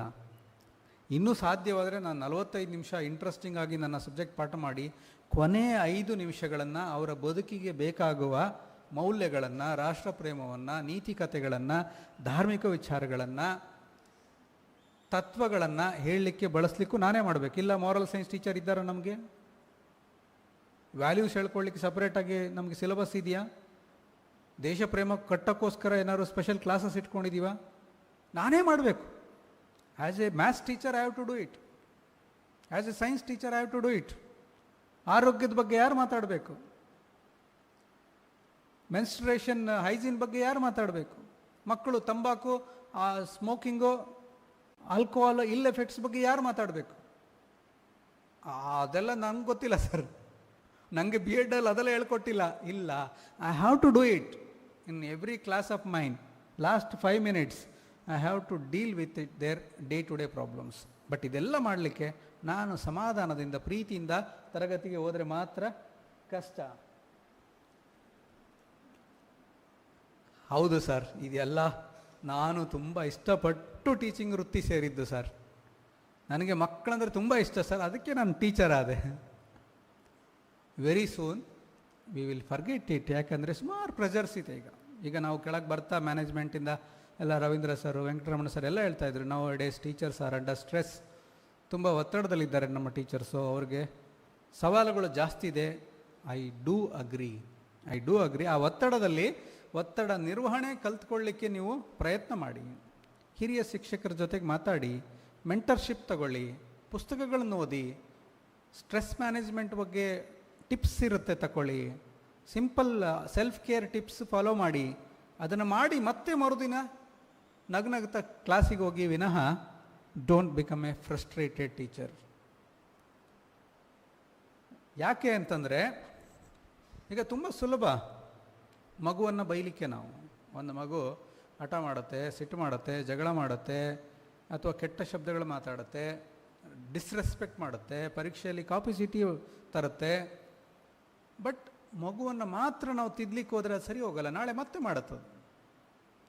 So child's problem is index of family psychopathology. ಎಷ್ಟೋ ಬಾರಿ ಆ ಮಗು ತರಗತಿಯ ವರ್ತನೆ it is result of so many factors. ಅದರ ವಂಶವಾಹಿನಿಗಳು, ಅದರ ಭಾವನಾತ್ಮಕ ಆರೋಗ್ಯ ಬೆಳೆದಿರೋ ರೀತಿ, ಮನೆ ಸುತ್ತಮುತ್ತ ವಾತಾವರಣ, ನ್ಯೂಟ್ರಿಷನಲ್ ರೀಸನ್ಸ್, ಪೌಷ್ಟಿಕ ಆಹಾರ ಸಿಗ್ತಾ ಇದೆಯಾ ಇಲ್ವೋ, ದೈಹಿಕ ತೊಂದರೆಗಳು, ಮಗುವಿಗೆ ಗಂಟ್ಲಲ್ಲಿ ಅಡಿನೈಟ್ಸ್ ಆಗಿ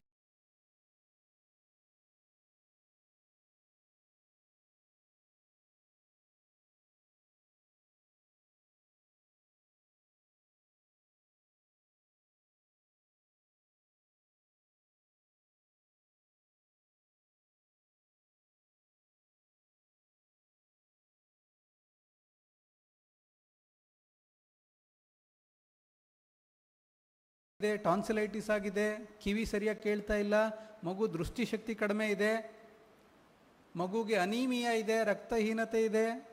ಇವೆಲ್ಲದರ ಕಾರಣದಿಂದ ಮಗು ಕ್ಲಾಸಲ್ಲಿ ಚಡಪಡಿಸುತ್ತೆ, ಮಗು ಕ್ಲಾಸಲ್ಲಿ ತಪ್ಪು ಬರ್ಕೊಳ್ಳುತ್ತೆ, ಮಗು ನಿಮ್ಮ ಕ್ಲಾಸಲ್ಲಿ ನಿದ್ರೆ ಮಾಡುತ್ತೆ, ಮಗು ನಿಮ್ಮ ಕ್ಲಾಸಲ್ಲಿ ಡಲ್ ಇದೆ.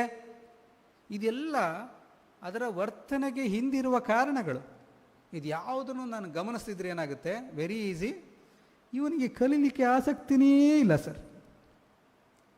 ಅವ್ರ ಪೇರೆಂಟ್ಸ್ ಹೇಳ್ತಾರೆ, ಅವನಿಗೆ ಏನಾದ್ರು ಒಂದು ಆಗಬೇಕು ಅಂತಲೇ ಇಲ್ಲ ಸರ್ ಲೈಫಲ್ಲಿ ಅಂತ. ಮಗ ಎಷ್ಟನೇ ಕ್ಲಾಸು? 5ನೇ ಕ್ಲಾಸು. ನಾನು ತಾಯಿ ಕೇಳ್ತೇನೆ, ನೀನು 5ನೇ ಕ್ಲಾಸಲ್ಲಿ ಏನಾಗಬೇಕು ಅಂದ್ಕೊಂಡಿದ್ದೆಮ್ಮ ಅಂತ.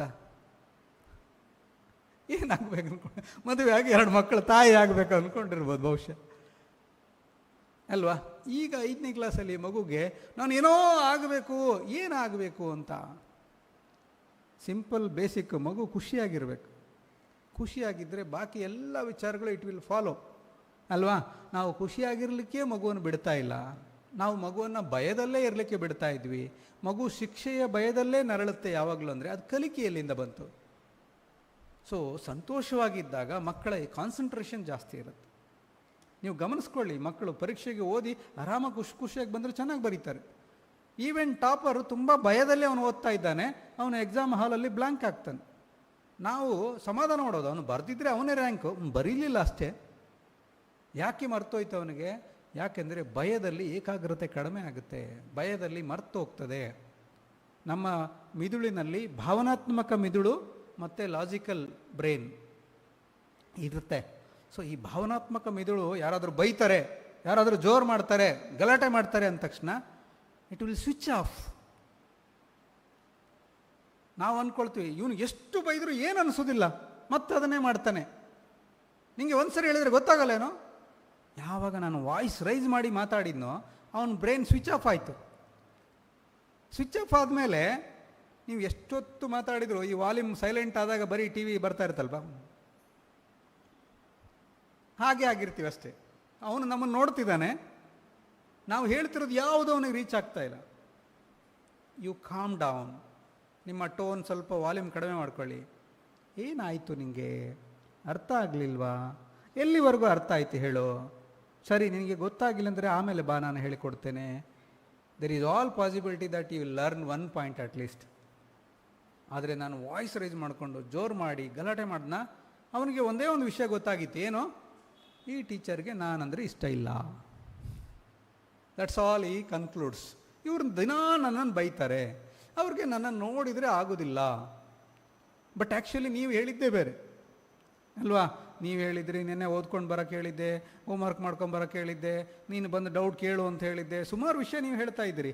But you are telling in high tone, ಅದು ಅವನಿಗೆ ರೀಚ್ ಆಗೋದಿಲ್ಲ. So calm down your tone. The kids who need the most love will ask for it in most unloving ways. ಇಷ್ಟೆಲ್ಲ ತೊಂದರೆ ಇರ್ತದೆ ಸರ್. ಮಕ್ಕಳು ಬಂದು ನನಗೆ ಕೇಳಿದರೆ ಹೆಲ್ಪ್ ಮಾಡ್ತೇನೆ ನಾನು. ಮೇಡಮ್ ನನಗೆ ಮ್ಯಾಥ್ಸ್ ಅರ್ಥ ಆಗೋದಿಲ್ಲ, ಮೇಡಮ್ ನನಗೆ ಕ್ಲಾಸ್ ಬೋರ್ ಆಗ್ತದೆ, ಮೇಡಮ್ ನನಗೆ ಕ್ಲಾಸಲ್ಲಿ ಮಕ್ಕಳು ತೊಂದರೆ ಮಾಡ್ತಾರೆ, ಬಂದು ಕೇಳಿದರೆ ನಾನು ಹೆಲ್ಪ್ ಮಾಡ್ತಾ ಇದ್ದೆ. Sadly no child will come and ask for help. ಯಾರಿಗೆ ನಿಮ್ಮ ಪ್ರೀತಿ, ನಿಮ್ಮ ಗೌರವ ಅಲ್ಲ, ನಿಮ್ಮ ಗಮನ ಅವಶ್ಯಕತೆ ಇದೆ ಆ ಮಕ್ಕಳಿಗೆ, ಅವರು ತುಂಬ ಕೆಟ್ಟ ರೀತಿಯಲ್ಲಿ ಕೇಳ್ತಾರೆ ಅದನ್ನು. Every day they are asking your attention. ಯಾವ ರೀತಿ? ಅವರು ರೂಲ್ಸ್ ಫಾಲೋ ಮಾಡಲ್ಲ, ಅವರು ಕ್ಲಾಸಲ್ಲಿ ಗಲಾಟೆ ಮಾಡ್ತಾರೆ, ಅವರು ರಾಕೆಟ್ ಹೊಡಿತಾರೆ, ಅವರು ಟಾಯ್ಲೆಟಲ್ಲಿ ಕೆಟ್ಟ ಕೆಟ್ಟ ಶಬ್ದ ಬರೀತಾರೆ, ಅವರು ಬೇರೆ ಮಕ್ಕಳಿಗೆ ದೂಡ್ತಾರೆ, ಬೇರೆಯವ್ರದ್ದು ನೋಟ್ಸು ಟೆಕ್ಸ್ಟ್ ಬುಕ್ಕು ಕಳ್ತನ ಮಾಡ್ತಾರೆ. And they are telling you indirectly, ನನಗೆ ನಿಮ್ಮ ಪ್ರೀತಿ ಬೇಕು ಅಂತ. ನಮಗೇನು ಆಲ್ರೆಡಿ ಸಿಟ್ಟು ಬಂದಿರುತ್ತೆ ಅವ್ರ ಮೇಲೆ, ದ್ವೇಷ ಬಂದಿರುತ್ತೆ, ಅವರಿಗೆ ನಾವು ಪ್ರೀತಿ ಹೇಗೆ ಕೊಡೋದು? ಸೊ ಯಾವ ಮಕ್ಕಳು already good morning miss, good afternoon miss, ನಮಸ್ಕಾರ ಮಿಸ್, ನಮಸ್ತೆ ಮೇಡಮ್ ಹೇಳ್ತಾರೆ, ಯಾರು ದಿನ ಬಂದು ಮೇಡಮ್ ನಿನ್ನೆ ಹೋಮ್ವರ್ಕ್ ಹೇಳಿದ್ರಲ್ಲ ನಾನು ಮಾಡ್ಕೊಂಡು ಬಂದಿದ್ದೀನಿ ಅಂತ ನಿಮ್ಮ ಮುಂದೆ ತಂದಿಡ್ತಾರೆ, ಅವರಿಗೆ ನಮ್ಮ ಪ್ರೀತಿ ಅವಶ್ಯಕತೆ ಇಲ್ಲ. ಇಲ್ಲ ಅಂದರೆ ಅವ್ರನ್ನ ದೂರ ಮಾಡಿ ಅಂತ ಹೇಳ್ತಾ ಇಲ್ಲ. They are already over filled.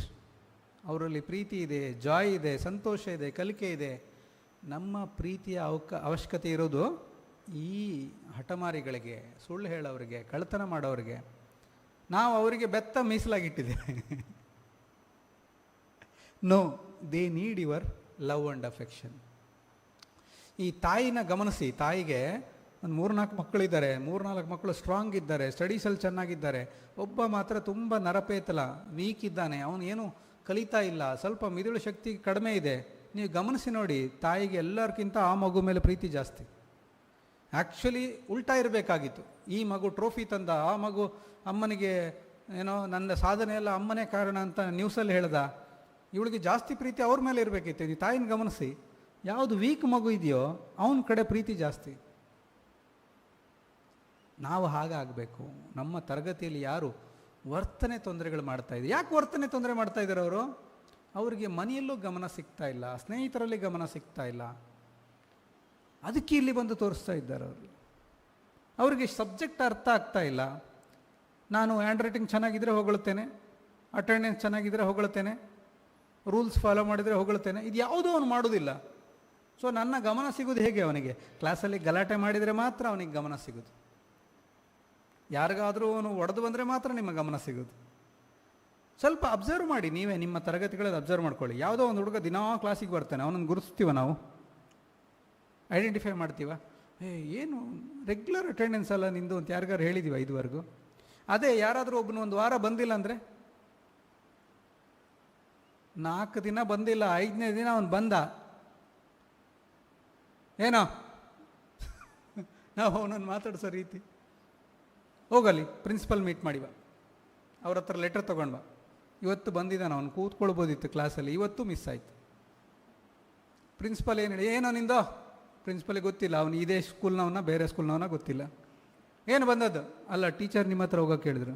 ಏನಂತೆ? ಅದು 4 ದಿನ ನಾನು ಬಂದಿರಲಿಲ್ಲ. ಯಾಕೆ ಬಂದಿಲ್ಲ? ಗೊತ್ತಿಲ್ಲ, ಇವ್ರಿಗೂ ಗೊತ್ತಿಲ್ಲ. ನಾಳೆಯಿಂದ ಅವನು ಶಾಲೆಗೆ ಬರೋದಿಲ್ಲ ಅಲ್ವಾ? ಸೊ ಅವರಲ್ಲಿ ತಪ್ಪು ಮಾಡೋದನ್ನು ಗುರುತಿಸೋಷ್ಟು ಬೇಗ ನಾವು ಅವರ ಒಳಿತುಗಳನ್ನು ಗುರುತಿಸೋದಿಲ್ಲ. ಸರಿ, ಇವತ್ತು ಬನ್ನ, ಎಲ್ಲೋ ಹೋಗಿದ್ದೆ ಮಾರಾಯ ನೀನು, 4 ದಿನ ಇರಲಿಲ್ಲ, ಇವತ್ತು ನಾನೇ ಮನೆಗೆ ಬರೋಣ ಅಂದ್ಕೊಂಡಿದ್ದೆ. ಯಾಕೇನಾಯಿತು?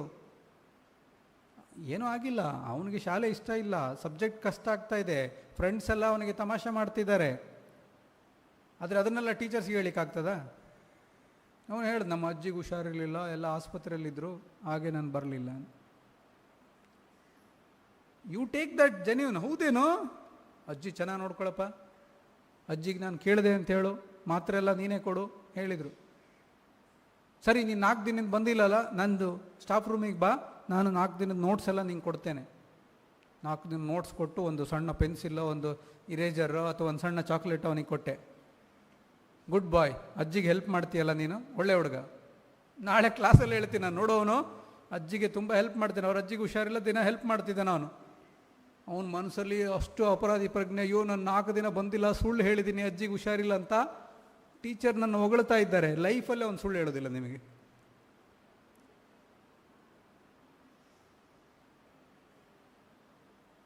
ಮಾಡ್ಬೋದಾ ಹೀಗೆ? ಇದೇ ಮೆಥಡ್ ಅಂತ ನಾನು ಹೇಳ್ತಾ ಇಲ್ಲ, ಅವ್ರನ್ನ ಜೆನ್ಯೂನ್ ಆಗಿ ತಗೊಳ್ಳೋಣ. ಅವನು ಸುಳ್ಳೇ ಹೇಳ್ತಿದ್ದಾನಂದರೆ ಅವನು ಸತ್ಯನೇ ಅಂತ ತಗೊಳ್ಳೋಣ. ನನಗೆ ಗೊತ್ತು ಸುಳ್ಳು ಹೇಳ್ತಿದ್ದಾನೆ ಅವನಂತ, ಆದರೆ ನಾನು ಅದನ್ನು ಸತ್ಯನೇ ಅಂತ ಫಾಲೋ ಮಾಡಿಕೊಂಡು ಐ ಲವ್ ಯು, ನಾನು ನಿನ್ನ ನಂಬ್ತೇನೆ, ನೀನು ನನ್ನ ಫೇವ್ರೇಟ್ ಅಂತ ಹೇಳಿ ನಾಳೆಯಿಂದ ಅವನಿಗೆ ನಿಮ್ಮನ್ನು ಕಣ್ಣಲ್ಲಿ ಕಣ್ಣಿಟ್ಟು ನೋಡಲಿಕ್ಕಾಗೋದಿಲ್ಲ. ನಾಡಿದ್ದು ಬಂದು ಹೇಳ್ತೇನೆ, ಮೇಡಮ್ ಮೊನ್ನೆ ನಾನು ಈಗ ಹೇಳಿದೆ, ಆ್ಯಕ್ಚುಲಿ ಅದು ಸುಳ್ಳು. ಅಲ್ಲಿಗೆ ಮತ್ತೆ ಅದರ ಚೌಕಾಸಿ ಬೇಡ. ಹೌದೇನಾ, ಇರಲಿ ಬಾ, you are still my favourite. ಆಯ್ತು, ಅವನು ಲೈಫಲ್ಲಿ ನಿಮ್ಮ ಹನುಮಂತ ಆಗ್ಬಿಡ್ತಾನೆ. ಯಾಕೆಂದರೆ ನೀವು ಅವನನ್ನು ನಾನ್ ಜಡ್ಜ್ಮೆಂಟಲ್ ಆಗಿ ಒಪ್ಕೊಂಡಿರುವ ಒಬ್ಬರೇ ವ್ಯಕ್ತಿ. ಮನೆಯಲ್ಲಿ ಯಾರೂ ಅವನನ್ನು ಒಪ್ಕೊಳ್ತಾ ಇಲ್ಲ, ಅವನ ಮನೆಯಲ್ಲಿ ಯಾರೂ ಅವನನ್ನು ಗುರುತಿಸ್ತಾ ಇಲ್ಲ, ನೀವೊಬ್ಬರು ಅವನನ್ನು ಪ್ರೀತಿಸ್ತಾ ಇದ್ದೀರಿ ಅಂದ ತಕ್ಷಣ. So the kids who need your love the most will ask for it in most unloving ways. ನಾಳೆಯಿಂದ ತರಗತಿಗೆ ಹೋಗ್ತೀರಾ, ತರಗತಿಯಲ್ಲಿ ಗಲಾಟೆ ಮಾಡೋ ಮಕ್ಕಳು, ನಿಮಗೆ ಡಿಸ್ರೆಸ್ಪೆಕ್ಟ್ ಮಾಡೋ ಮಕ್ಕಳು. ಮುಂಚೆ ಏನಾಗ್ತಿತ್ತೋ, ನಮ್ಮ ಕೆರಳಿಸ್ತಾ ಇತ್ತು ಅದು, ಅವರ ವರ್ತನೆ ನಮ್ಮನ್ನು ಕೆರಳಿಸ್ತಾ ಇತ್ತು.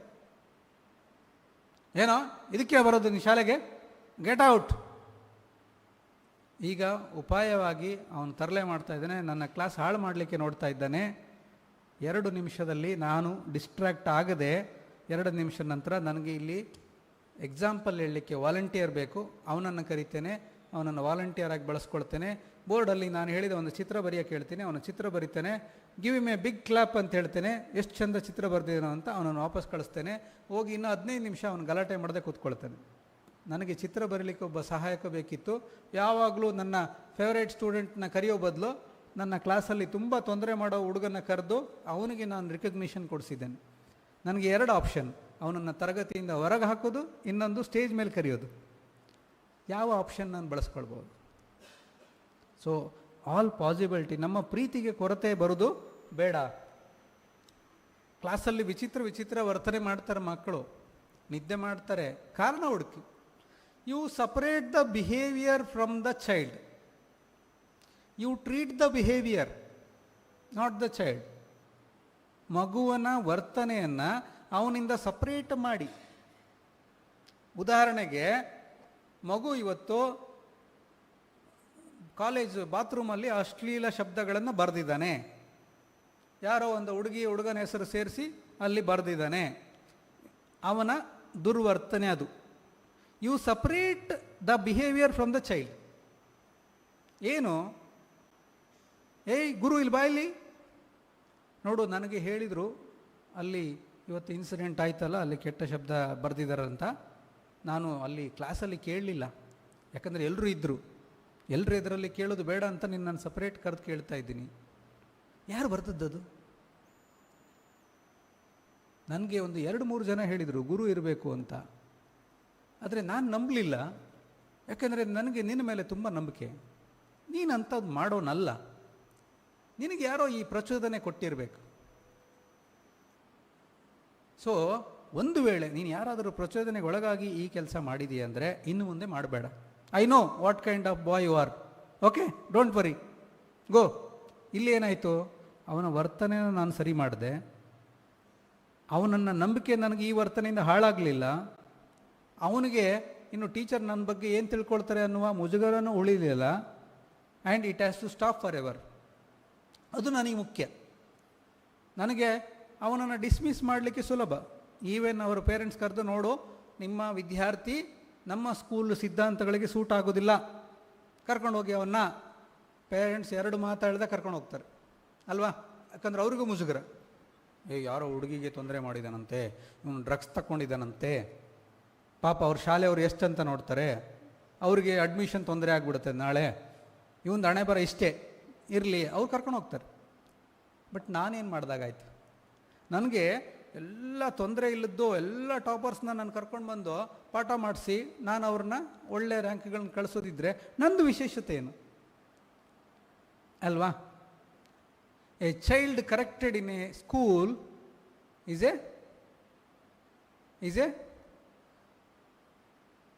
A child corrected in a school is A criminal less in the society. ಶಾಲೆಯಲ್ಲಿ ಕಳ್ತನ ಮಾಡ್ತಾ ಇದ್ದ ಹುಡುಗ, ಸುಳ್ಳು ಹೇಳ್ತಾ ಇದ್ದ ಹುಡುಗ, ಬೇರೆಯವರಿಗೆ ಹಿಂಸೆ ಮಾಡ್ತಾ ಇದ್ದ ಹುಡುಗ, ಬೇರೆಯವರ ಹೆಸರಿಗೆ ಮಸಿ ಬಳಸುವ ಕೆಲಸ ಮಾಡ್ತಾ ಇದ್ದ ಹುಡುಗ, ಶಾಲೆಯಲ್ಲೇ ನಾನು ಸರಿ ಮಾಡಿಸಿದ್ರೆ ಹೊರಗೆ ಆ ಕೆಲಸ ಮಾಡೋದಿಲ್ಲ ಅವನು. A child corrected in a school is A criminal less in the society. So ನಾನು ಆರಂಭದಲ್ಲಿ ನೇಷನ್ ಬಿಲ್ಡರ್ಸ್ ಅವಾರ್ಡ್ ಟೀಚರ್ಸ್ಗೆ ಕೊಡೋದು ಯಾಕೆ ಹೇಳಿದೆ? ಯಾಕೆ ಅಂದರೆ ನಮ್ಮ ಸಮಾಜ ಆರೋಗ್ಯಕರವಾಗಿರಬೇಕು ಅಂತಂದರೆ ಅಲ್ಲಿಗೆ ಬೇಕಾಗುವ ಎಲ್ಲ ರೀತಿಯ ಅಧಿಕಾರಿಗಳು ತಯಾರಾಗ್ತಿರೋದು ನಿಮ್ಮ ಕ್ಲಾಸಲ್ಲೇ. ನೀವು ಹೋಗ್ತಾ ಇರುವಾಗ ಒಳ್ಳೆ ಅದ್ಭುತವಾದ ರೋಡ್ಗಳಾಗಿದೆ, ಯಾವುದೋ ಶಾಲೆಯ ಪುಣ್ಯಾತ್ಮ ಒಳ್ಳೆ ರೀತಿಯಲ್ಲಿ ಪಾಠ ಮಾಡಿದ, ಕಡಿಮೆ ಲಂಚ ತಗೊಂಡು ಕೆಲಸ ಮಾಡ್ತಾ ಇರೋ ಇಂಜಿನಿಯರ್ ಬಂದಿರೋದಕ್ಕೆ ಒಳ್ಳೆ ಕೆಲಸ ಆಗ್ತಾ ಇದೆ. ನಿಮ್ಮ ಯಾರೋ ಬಂದು ಆಸ್ಪತ್ರೆಯಲ್ಲಿ ಅಡ್ಮಿಟ್ ಮಾಡಿದ್ರಿ, ಅದ್ಭುತವಾದ ಚಿಕಿತ್ಸೆ ಅವ್ರು ಸಿಕ್ತು, ಹೋಗಿ 1 ವಾರದಲ್ಲಿ ಮನೆಯವರೆಲ್ಲ ಆಸೆ ಬಿಟ್ಟಿದ್ರು ಅವರು ಸಾಯ್ತಾರೆ ಅಂತ ಅಂದ್ಕೊಂಡು ಅವರು ಬದುಕಿ ಹುಷಾರಾಗಿ ಬಂದರು. ಯಾರೋ ಪುಣ್ಯಾತ್ಮ ಡಾಕ್ಟ್ರು ಚೆನ್ನಾಗಿ ನೋಡ್ಕೊಂಡ್ರು. ಇಲ್ಲ, ಯಾವುದೋ ಒಂದು ಟೀಚರು ಆ ವಿದ್ಯಾರ್ಥಿಯಲ್ಲಿ ಹಾಕಿದ ಮೌಲ್ಯಗಳದು. ನೀವು ಅವನನ್ನು ಹೋಗಿ ಕೇಳಿ, ಹೇಗಪ್ಪ ನೀನು ಉಳಿದ ಡಾಕ್ಟರ್ಸ್ಗಿಂತ ನೀನು ವಿಭಿನ್ನ? ಇಲ್ಲ ಸರ್, ನನ್ನ ಟೀಚರ್ ಇದಕ್ಕೆಲ್ಲ ಕಾರಣ, he is my role model ಅಂತ ಹೇಳ್ತಾನೆ. ಸೊ ನಿಮ್ಮ ತರಗತಿಗಳಲ್ಲಿ ಕೇವಲ ಅವರು ಗಣಿತ ಕಲಿತಾ ಇಲ್ಲ, ಸಮಾಜ ಕಲಿತಾ ಇಲ್ಲ, ಅವರು ಮೌಲ್ಯಗಳನ್ನು ಕಲಿತಾ ಇದ್ದಾರೆ. ನಾಳೆ ದಿನ ನೀವು ಕಲಿಸಿದ ಸಮಾಜ ಅವ್ರು ನೆನಪಿಡೋದಿಲ್ಲ, ನೀವು ಕಲಿಸಿದ ಗಣಿತ ಅವ್ರು ನೆನಪಿಡೋದಿಲ್ಲ, ನೀವು ಕಲಿಸಿದ ಮ್ಯೂಸಿಕ್ ಅವ್ರು ನೆನಪಿಡೋದಿಲ್ಲ. But how you made them feel ಅದನ್ನು ನೆನಪಿಡ್ತಾರೆ. ನೀವು ಅವರನ್ನು ಮಾತಾಡಿಸ್ತಾ ಪ್ರತಿದಿನ you are a wonderful person, ನಿನ್ನಿಂದ ನಾನು ಈ ಗುಣಗಳನ್ನು ನಿರೀಕ್ಷೆ ಮಾಡ್ತೇನೆ, ನಿನ್ನಲ್ಲಿ ಇದು ಸಾಧ್ಯತೆಗಳಿದೆ, ನಾವಿಬ್ಬರು ವರ್ಕ್ ಮಾಡೋಣ ಅಂಥೇಳಿ ಅವನಲ್ಲಿ ಒಳ್ಳೆಯ ಗುಣಗಳನ್ನು ನೀವು ಬೆಳೆಸಲಿಕ್ಕೆ ಶುರು ಮಾಡ್ತೀರಿ. ಅದನ್ನು ನೆನ್ಪಿಡ್ತಾನೋ, when nobody else believed me, my teacher believed in me ಅಂತ. ಎಸ್, ಸೊ ತರಗತಿಯಲ್ಲಿ ಅವರು ಸುಳ್ಳು ಹೇಳ್ಬೋದು, ಕಳ್ತನ ಮಾಡ್ಬೋದು, ಇವೆಲ್ಲ innocent behaviours. I will tell you. ಈಗ ದೊಡ್ಡವರಾಗಿ ವಯಸ್ಕರಾಗಿ ನಾವು ಸುಳ್ಳು ಹೇಳೋದು, ಕಳ್ತನ ಮಾಡೋದು ಇದೆಲ್ಲ ಇದೆಯಲ್ಲ, ನಮಗೆ ಗೊತ್ತು ಅದು ಕಾನೂನು ಬಾಹಿರ, ತಪ್ಪು. ನಾನು ತೆಗೆದುಕೊಂಡ ವಸ್ತು ಇನ್ನೊಬ್ಬರಿಗೆ ತೊಂದರೆ ಆಗ್ತದೆ, ನಮ್ಗೆ ಗೊತ್ತು. ಮಕ್ಕಳಿಗೆ ಹಾಗಲ್ಲ, ದೇ ಡೂ ಇಟ್ ಇಂಪಲ್ಸಿವ್ಲಿ. ಏನೋ ಆಸೆ ಆಯಿತು, ತಕ್ಕೊಂಡ ತಕ್ಷಣ ಅವನಿಗೆ ಗಿಲ್ಟ್ ಫೀಲ್ ಆಯಿತು. ಈಗ ವಾಪಸ್ ಕೊಡೋದು ಹೇಗೆ ಗೊತ್ತಾಗದೆ ಅವನ ಹತ್ರ ಉಳಿತದಷ್ಟು. ಎಷ್ಟು ಈಸಿಯಾಗಿ ಸಿಕ್ಕಿ ಬೀಳ್ತಾರೆ ಅವರು, ತುಂಬ ಈಸಿಯಾಗಿ ಸಿಕ್ಕಿ ಬೀಳ್ತಾರೆ.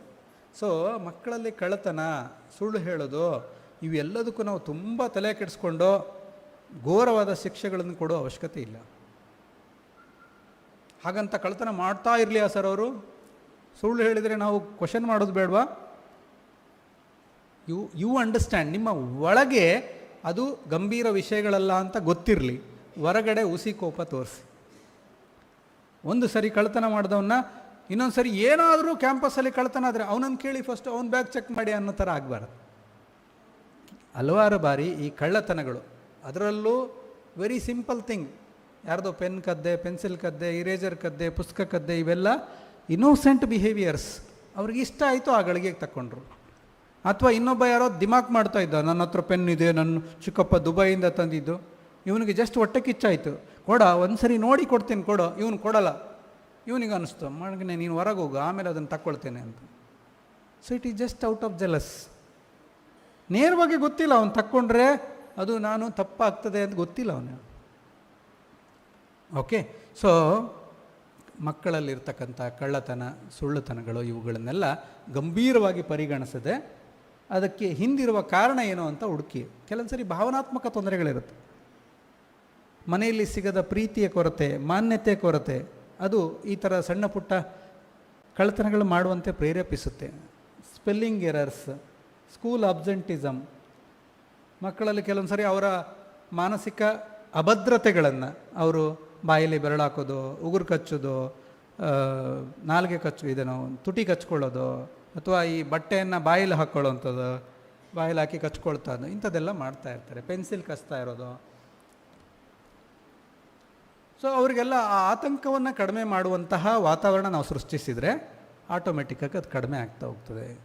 ಯೂಶ್ವಲಿ ವೈಪರೀತ್ಯ ಯಾವುದು ಅವ್ರು ತಪ್ಪು ಮಾಡ್ತಾ ಇದ್ದಾರೆ ಅನ್ನೋದನ್ನು ನಾವು ಜಬರಿಸಿ ಗದರಿಸಿ ಹೇಳಕ್ಕೆ ಹೋಗ್ತೇವೆ, ಅದು ಆತಂಕ ಹೆಚ್ಚು ಮಾಡಿಸಿ ಅದು ಇನ್ನೂ ತೊಂದರೆ ಜಾಸ್ತಿ ಆಗ್ತದೆ. ಈಗ ಉದಾಹರಣೆ ಸ್ಟ್ಯಾಮರಿಂಗ್, ಮಗು ಮಾತಾಡಲಿಕ್ಕೆ ಸ್ವಲ್ಪ ತಪ್ತಾ ಇದೆ, ತೊದಲುತ್ತದೆ ಮಗು, ಸ್ಟ್ಯಾಮರಿಂಗ್. ಅವನು ಉತ್ತರ ಹೇಳಲಿಕ್ಕೆ ಇದ್ದ, ನಾವು ಹಾಂ ವೆರಿ ಗುಡ್, ನಿಂಗೆ ಗೊತ್ತಿದೆ ಆನ್ಸರು ಹೇಳು ಅಂದರೆ ಇನ್ನೊಂದು 2 ನಿಮಿಷದಲ್ಲಾದರೂ ಹೇಳ್ತಾನೆ. ಅವನು ಎದ್ದು ಹೇಳೋದಕ್ಕಿಂತ ಮುಂಚೆ ಏನೋ ಗೊತ್ತಿಲ್ವಾ, ಬೇಗ ಹೇಳು, ಅದೇನು ಪ್ಯಾಪೆ ಮಾಡ್ತೀಯ ಅಂದರೆ ಆಯಿತು. ಅವನು ಮೊದಲೇ ನಾನು ಎದ್ದು ಮಾತಾಡುವಾಗ ತೊದಲ್ತದೆ, ನಾನು ತೊದಲಿದರೆ ಸ್ನೇಹಿತರೆಲ್ಲ ನಗ್ತಾರೆ, ತಮಾಷೆ ಆಗುತ್ತೆ ಅಂತ ಗೊತ್ತಿರುತ್ತೆ, ಹಾಗಾಗಿ ಅವನು ಪ್ರಯತ್ನ ಮಾಡಲಿಕ್ಕೆ ಹೋಗುತ್ತೆ. ಬಟ್ ಅವನಿಗೆ ನಾವು ಕನ್ವಿನ್ಸಿಂಗ್ ಆಗಿ, ಉಪಾಯವಾಗಿ, ಎಲ್ಲರೂ ನಾನು ಕೇಳೋ ಪ್ರಶ್ನೆಗೆ ಉತ್ತರ ಕೊಡಬೇಕು ಅನ್ನೋ ರೀತಿಯಲ್ಲಿ ಇನ್ ಸೀರಿಯಲ್ ಲೈನ್ ಅವನನ್ನು ಸ್ಟೇಜ್ ಮೇಲೆ ಬರುವಾಗೆ ಮಾಡಿ, ಮಾತಾಡುವಾಗೆ ಮಾಡಿದರೆ ಅವನು ಸ್ವಲ್ಪ ತೊದಲಿ ಮಾತಾಡಿದ್ರೂ ಚಿಂತೆ ಇಲ್ಲ. ನಿಧಾನಕ್ಕೆ ನಾನು ಅವನಿಗೆ ಪ್ರೇಯರ್ ಕೊಡ್ತೇನೆ, ಅವನಿಗೆ MC ಮಾಡಲಿಕ್ಕೆ ಕೊಡ್ತೇನೆ, ಅವನಿಗೆ ವೋಟ್ ಆಫ್ ಥ್ಯಾಂಕ್ಸ್ ಕೊಡ್ತೇನೆ. ನಿಧಾನಕ್ಕೆ ಅವನಿಗಿರುವ ಸ್ಟ್ಯಾಮರಿಂಗನ್ನು ಅವನು ಓವರ್ಕಮ್ ಮಾಡುವಾಗೆ ನಾನು ಮಾಡ್ತೇನೆ. That is where I can make some difference. ಆದರೆ ಅದನ್ನೇ ನಾನು ಜೋರು ಮಾಡಿಯೇ ಮಾಡಿಸ್ತೇನೆ ಅಂದರೆ ಆಗೋದಿಲ್ಲ. Attention deficit hyperactivity disorder. ಕೆಲವು ಮಕ್ಕಳು ಕ್ಲಾಸಲ್ಲಿ ಒಂದು 10-15 ನಿಮಿಷ ಒಂದು ಕಡೆ ಕೂತ್ಕೊಳ್ಳಿಕ್ಕಾಗೋದಿಲ್ಲ. ಇಲ್ಲ ಫೋರ್ಸ್ ಮಾಡಿ ಕೂರಿಸಿದ್ದೀವಿ, ಆಚೆ ಮಾತಾಡಿದೆ, ಈಚೆ ಮಾತಾಡಿದೆ, ಬುಕ್ ಕೆಳಗೆ ಹಾಕಿದೆ, ಪೆನ್ ಕೆಳಗೆ ಹಾಕಿದೆ, ಹಿಂದೆ ತಿರುಗಿ ನೋಡಿದೆ, ಹೊರಗೆ ನೋಡಿದೆ. ಇಲ್ಲಿ ಟೀಚರ್ ಪಾಠ ಮಾಡ್ತಿರ್ಬೇಕಾದ್ರೆ ಅವನಿಗೆ ಹೊರಗಿಂದ ಹಕ್ಕಿ ಕಾಣಿಸ್ತಾ ಇರ್ತದೆ, ಯಾವುದೋ ಹೊಸ ಕಾರ್ ಕಾಣಿಸ್ತಾ ಇರ್ತದೆ, ಯಾವುದೋ ಹಾರ್ನ್ ಬಂದ ತಕ್ಷಣ ಆಚೆ ಗಮನ ಹೋಗ್ತಾ ಇರ್ತದೆ. ಸೊ ಹೆಚ್ಚು ಹೊತ್ತು ಏಕಾಗ್ರತೆ ಕೊಡಲಿಕ್ಕೆ ಆಗ್ತಾನೇ ಇರೋದಿಲ್ಲ. ಇದು ಅತಿ ಚಟುವಟಿಕೆ. ಇದರಲ್ಲಿ ಏಕಾಗ್ರತೆ ಕೊರತೆ ಇರುತ್ತೆ, ರೆಸ್ಟ್ಲೆಸ್ನೆಸ್, ಕೈ ಕಾಲು ಅಲ್ಗಾಡಿಸ್ತಾನೆ ಇರ್ತಾರೆ. 3ನೇದು ಇಂಪಲ್ಸಿವಿಟಿ, ದುಡುಕು ತಡ. ನಾನು ಏನಾದ್ರು ಮಾತಾಡ್ತಿರ್ಬೇಕಾದ್ರೆ ಮಧ್ಯೆ ಮಾತಾಡಿಬಿಡ್ತಾರೆ. ನಾನು ಕೇಳಿದವರು ಪ್ರಶ್ನೆ ಮಾತ್ರ ಉತ್ತರ ಹೇಳಬೇಕು ಅನ್ನೋಸೊತ್ತಿಗೆ ಇವನು ಮಧ್ಯೆ ಹೇಳ್ಬಿಡ್ತಾನೆ. ಇಲ್ಲ ನಾನು ರೂಲ್ಸ್ ಏನೋ ಬೈ ಟರ್ನ್ಸ್ ಎಲ್ಲರೂ ಕ್ಯೂ ಅಲ್ಲಿ ಬನ್ನಿ ಅಂತ ಹೇಳ್ತಾ ಇದ್ದೀನಿ, ಅವನು ಕ್ಯೂ ನಿಲ್ಲಕ್ಕೆ ಆಗಲ್ಲ, ಮುಂದೆ ಬಂದುಬಿಡ್ತಾನೆ. ರೆಡಿ 1 2 ಹೇಳೋಸೊತ್ತಿಗೆ ಇವನು ಆಗಲೇ ಅಲ್ಲಿ ಓಡಿ ಆಯಿತು. ಸೊ ಅವರ ತಾಳ್ಮೆ ಕಡಿಮೆ ಇರ್ತದೆ. ಸೊ ಆ ಮಕ್ಕಳಿಗೆ ನಾನು ಜಸ್ಟ್ ಒಂದು ಸಣ್ಣ ಸೀಟಿಂಗ್ ಅರೇಂಜ್ಮೆಂಟ್ ಚೇಂಜಸ್ ಮಾಡ್ಕೊಳ್ಳೋದು, ಕ್ಲಾಸಲ್ಲಿ ಮುಂದೆ ಕೂರಿಸ್ಕೊಳ್ಳುವಂಥದ್ದು, ಅಥವಾ ಮಧ್ಯದಲ್ಲಿ ಒಂದು ಸಣ್ಣ ಬ್ರೇಕ್. ಕ್ಲಾಸ್ ಕೇಳ್ತಾ ಒಂದು 10 ನಿಮಿಷ ಆಯಿತು, ಇನ್ನು ಹೆಚ್ಚು ಹೊತ್ತು ಬಿಟ್ಟರೆ ಅವನು ಮಾತಾಡ್ತಾನೆ, ಕ್ಲಾಸ್ ಡಿಸ್ಟರ್ಬ್ ಮಾಡ್ತಾನೆ. ಆವಾಗ ಅವನಿಗೆ ಕರೆದು ನಾನು ಇಷ್ಟೊತ್ತು ಬರೆದಿದ್ದು ಬ್ಲ್ಯಾಕ್ ಬೋರ್ಡನ್ನು ಅಳಿಸ್ಲಿಕ್ಕೆ ಹೇಳೋದು. ಅವನು ಅದನ್ನು ಅಳಿಸಿ ಹೋಗ್ತಾನೆ, ಖುಷಿ ಅವನಿಗೆ, ಟೀಚರ್ ನನಗೆ ಇಂಪಾರ್ಟೆನ್ಸ್ ಕೊಟ್ಟರು ಅಂತ. ಆಮೇಲೆ ಲಾಸ್ಟ್ 10 ನಿಮಿಷದಲ್ಲಿ ಹೋಗಿ ಎಲ್ಲರದ್ದು ನೋಟ್ಬುಕ್ ಕಲೆಕ್ಟ್ ಮಾಡ್ಕೊಂಬರಕ್ಕೆ ಕಳಿಸ್ತೀನಿ, ಎಲ್ಲರದ್ದು ನೋಟ್ಬುಕ್ ಕರ್ಕೊಂಬ ಬಿಟ್ಟರೆ ಅವನು ಕೂತ್ಕೊಳ್ಳಲ್ಲ. ಈಗ ಓಡಾಡೋದೇ ಅವನಿಗೆ ಚಿಕಿತ್ಸೆ. ಆ ಚಿಕಿತ್ಸೆ ನಾನೇ ಕೊಡ್ತಾ ಇದ್ದೀನಿ ಕ್ಲಾಸಲ್ಲಿ, ವಿತೌಟ್ ಡಿಮೀನಿಂಗ್, ವಿತೌಟ್ ಡಿಸ್ರೆಸ್ಪೆಕ್ಟಿಂಗ್. ಮೊದಲು ಅವನ ಕ್ಲಾಸಲ್ಲಿ ಮಾತಾಡ್ತಾನೆ, ಹಿಂದೆ ತಿರುಗಿ ಮಾಡ್ತಾನೆ ಅಂದಾಗ ನಾನೇನು ಹೇಳ್ತಾ ಇದ್ದೆ, ಕೋತಿ ತಾನು ಕೆಡೋದಲ್ಲಿ ಒನನ್ನೆಲ್ಲ ಕೆಡಿಸುತ್ತೆ ಅಂತ ಅವನನ್ನು ಗೋ ಔಟ್, ನೀಲ್ ಡೌನ್ ಶಿಕ್ಷೆ ಕೊಡ್ತಾ ಇದ್ದೆ. ಈಗ ಐ ನೋ ಈಸ್ ಪ್ರಾಬ್ಲಮ್, ಅವನಿಗೆ ಅತಿ ಚಟುವಟಿಕೆ, ಏಕಾಗ್ರತೆ ಕೊರತೆ ಇದೆ. So I have to make some arrangements. ಇದ್ರ ಮೇಲೆ ತೊಂದರೆ ಇದೆ, ಸಿವಿಯರ್ ಇದೆ, ಸ್ವಲ್ಪ ಹೊತ್ತು ಅವನು ಕೂತ್ಕೊಳ್ಳಿಕ್ಕಾಗೋದಿಲ್ಲ, I can refer to doctor. Doctor ಕೊಡಬೇಕಾದಂಥ ಸಹಾಯ ಮೆಡಿಸಿನ್ಸು ಕೊಡ್ಬೋದು. ಈ ಚಿತ್ರವನ್ನು ನೋಡಿ. ಒಂದು ಮಗು ಶಾಲೆಯಲ್ಲಿ ಸಿಕ್ಕಲ್ಲಿ ಚಿತ್ರಗಳನ್ನು ಗೀಚ್ತಾ ಇದ್ದ ಅಂತ ಅವನಿಗೆ ಪನಿಷ್ ಮಾಡಿ ಶಾಲೆಯಲ್ಲಿ ಅವನು ಶಾಲೆಯ ವಾತಾವರಣನ ಹಾಳು ಮಾಡ್ತಾನೆ ಅಂತ ಹೇಳಿ ಹೊರಗೆ ಹಾಕಿದ್ದ ಮಗುವನ್ನು ಒಂದು ರೆಸ್ಟೋರೆಂಟಲ್ಲಿ ಇಂಡೋರ್ ಡಿಸೈನಿಂಗಿಗೆ ಅವನನ್ನು ಹೈರ್ ಮಾಡಿದ್ದಾರೆ. ಅಂದರೆ ಅವರ ರೆಸ್ಟೋರೆಂಟ್ನ ಡಿಫ್ರೆಂಟಾಗಿ ಡಿಸೈನ್ ಮಾಡಿಕೊಡುವಂಥ ಅವನಿಗೆ ಕಾಂಟ್ರಾಕ್ಟ್ ಕೊಟ್ಟಿದ್ದಾರೆ. ನಮ್ಮ ಗಮನಕ್ಕೆ ಬಾರದಂತಹ ಸ್ಟ್ರೆಂತ್ಸು ನಾವು ನೋಡದೇ ಇದ್ದರೆ ಆ ಮಗು ನಮಗೆ ಯಾವಾಗಲೂ ಸಮಸ್ಯಾತ್ಮಕ ಮಗುವಾಗೇ ಕಾಣಿಸ್ತದೆ. 2 ಸಿಂಪಲ್ ಲೈನ್ ನೆನ್ಪಿಟ್ಕೊಳ್ಳಿ. ಸಮಸ್ಯಾತ್ಮಕ ಮಗು, ಸಮಸ್ಯೆ ಇರುವ ಮಗು.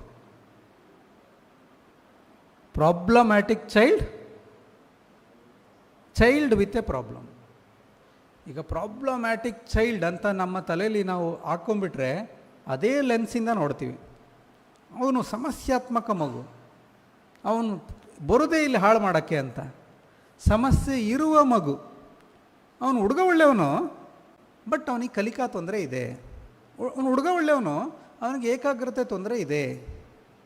ಸೊ ಸಮಸ್ಯೆ ಇರುವ ಮಗು ಅಂದ ತಕ್ಷಣ ಅವನ ಬಗ್ಗೆ ನನಗೆ ಅನುಕಂಪ ಬರ್ತದೆ, ಅವನ ಸಮಸ್ಯೆಗೆ ಸಹಾಯ ಮಾಡುವ ಅಂತ ಆಗ್ತದೆ.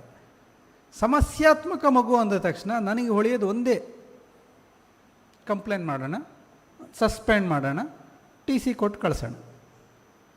Okay, so see the child as child with a problem. June start ಆದ ತಕ್ಷಣ ಸುಮಾರು ಮಕ್ಕಳು ಶಾಲೆಗೆ ಬರಲಿಕ್ಕೆ ಹಠ ಮಾಡಲಿಕ್ಕೆ ಶುರು ಮಾಡ್ತಾರೆ. ಶಾಲಾ ನಿರಾಕರಣೆ ತುಂಬ ಸಾಮಾನ್ಯವಾದಂತಹ ಸಮಸ್ಯೆ. ಅದರಲ್ಲೂ ಅತೀ ಆತಂಕ ಇರತಕ್ಕಂಥ ಪೋಷಕರ ಜೊತೆಗೆ ಸದಾ ಸಮಯ ಕಳೆದಿರ್ತಕ್ಕಂಥ ಮಕ್ಕಳು ಅವರು ಶಾಲೆಗೆ ಬರಲಿಕ್ಕೆ ಕೇಳೋದಿಲ್ಲ. ಯಾಕೆಂದರೆ ಅತಿ ಸಣ್ಣ ವಯಸ್ಸಲ್ಲಿ ಯಾರಾದರೂ ತುಂಬ ನರ್ಸರಿ ಸೆಕ್ಷನಲ್ಲಿ ಕೆಲಸ ಮಾಡ್ತಾಯಿದ್ದೀರಾ, LKG UKG ಸೆಕ್ಷನಲ್ಲಿ ಕೆಲಸ ಮಾಡ್ತಾಯಿದ್ದೀರಾ? ಯಾರೂ ಇಲ್ಲ. ಓಕೆ, ಎಲ್ಲ ಪ್ರೈಮರಿಲಿ. ಸೊ ತುಂಬ ಚಿಕ್ಕ ವಯಸ್ಸಿನಲ್ಲಿ ಏನಾಗ್ತಾ ಇರ್ತದೆ ಅಂದರೆ ಮಕ್ಕಳಿಗೆ ಒಂದು ಭಯ, ನಾನು ಇಲ್ದಾಗ ನನ್ನ ಅಪ್ಪ ಅಮ್ಮನಿಗೆ ಏನಾಗ್ಬಿಡುತ್ತೋ, ನನ್ನ ಅಪ್ಪ ಅಮ್ಮನಿಗೆ ತೊಂದರೆ ಆಗ್ತದೋ.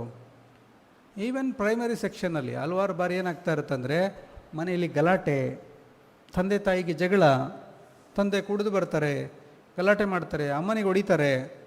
ಈ ಮಗು ಶಾಲೆಗೆ ಬರೋದಿಲ್ಲ. ಯಾಕೆ ಗೊತ್ತಾ? ನಾನು ಮನೆಯಲ್ಲಿದ್ದರೆ ಅವರ ಜಗಳವನ್ನು ಬಿಡಿಸ್ತೇನೆ. ತರಗತಿಗೆ ಬಂದಿದ್ದರೂ ಕೂಡ ಅವನ ಅನ್ಯಮನಸ್ಕನಾಗಿ ಕೂತಿರ್ತಾನೆ, ಅವನ ಮನಸ್ಸೆಲ್ಲ ಮನೆ ಕಡೆ ಇರ್ತದೆ. ನಾನು ಮನೆಯಲ್ಲಿದ್ದರೆ ಏನಾದರೂ ಮಾಡ್ಬೋದು, ನಾನು ಇಲ್ದಾಗ ಏನಾದರೂ ಮನೇಲಿ ಜಗಳ ಆದರೆ ದೊಡ್ಡ ಸಮಸ್ಯೆ ಆಗ್ತದೆ. ಸೊ ಸ್ಕೂಲ್ ರೆಫ್ಯೂಸಲ್, ನಾನು ಆಗಲೇ ಎಕ್ಸಾಂಪಲ್ ಕೊಟ್ಟು ಹೇಳಿದೆ, 4 ದಿನ ಬಿಟ್ಟು ಬಂದಿರೋ ಮಗುವಿಗೆ ಏನು ಮಾಡ್ಬೋದು ಅನ್ನೋದನ್ನು.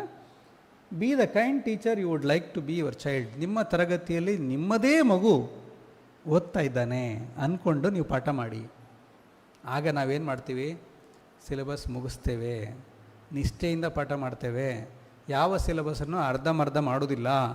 ಅಥವಾ ಯಾವುದೋ ಮಗು ಗಲಾಟೆ ಮಾಡ್ತಿದೆ ಅಂದ ತಕ್ಷಣ ನಿಮಗೆ ಕೇಳಲಿಕ್ಕೆ ಆಸಕ್ತಿನೇ ಇಲ್ಲ, ನಾನು ಪಾಠ ಮಾಡೋದಿಲ್ಲ, ಹೋಗಿ ಅರ್ಧಕ್ಕೆ ನಿಲ್ಲಿಸಿ ಹೋಗೋದಿಲ್ಲ. ಯಾಕೆ?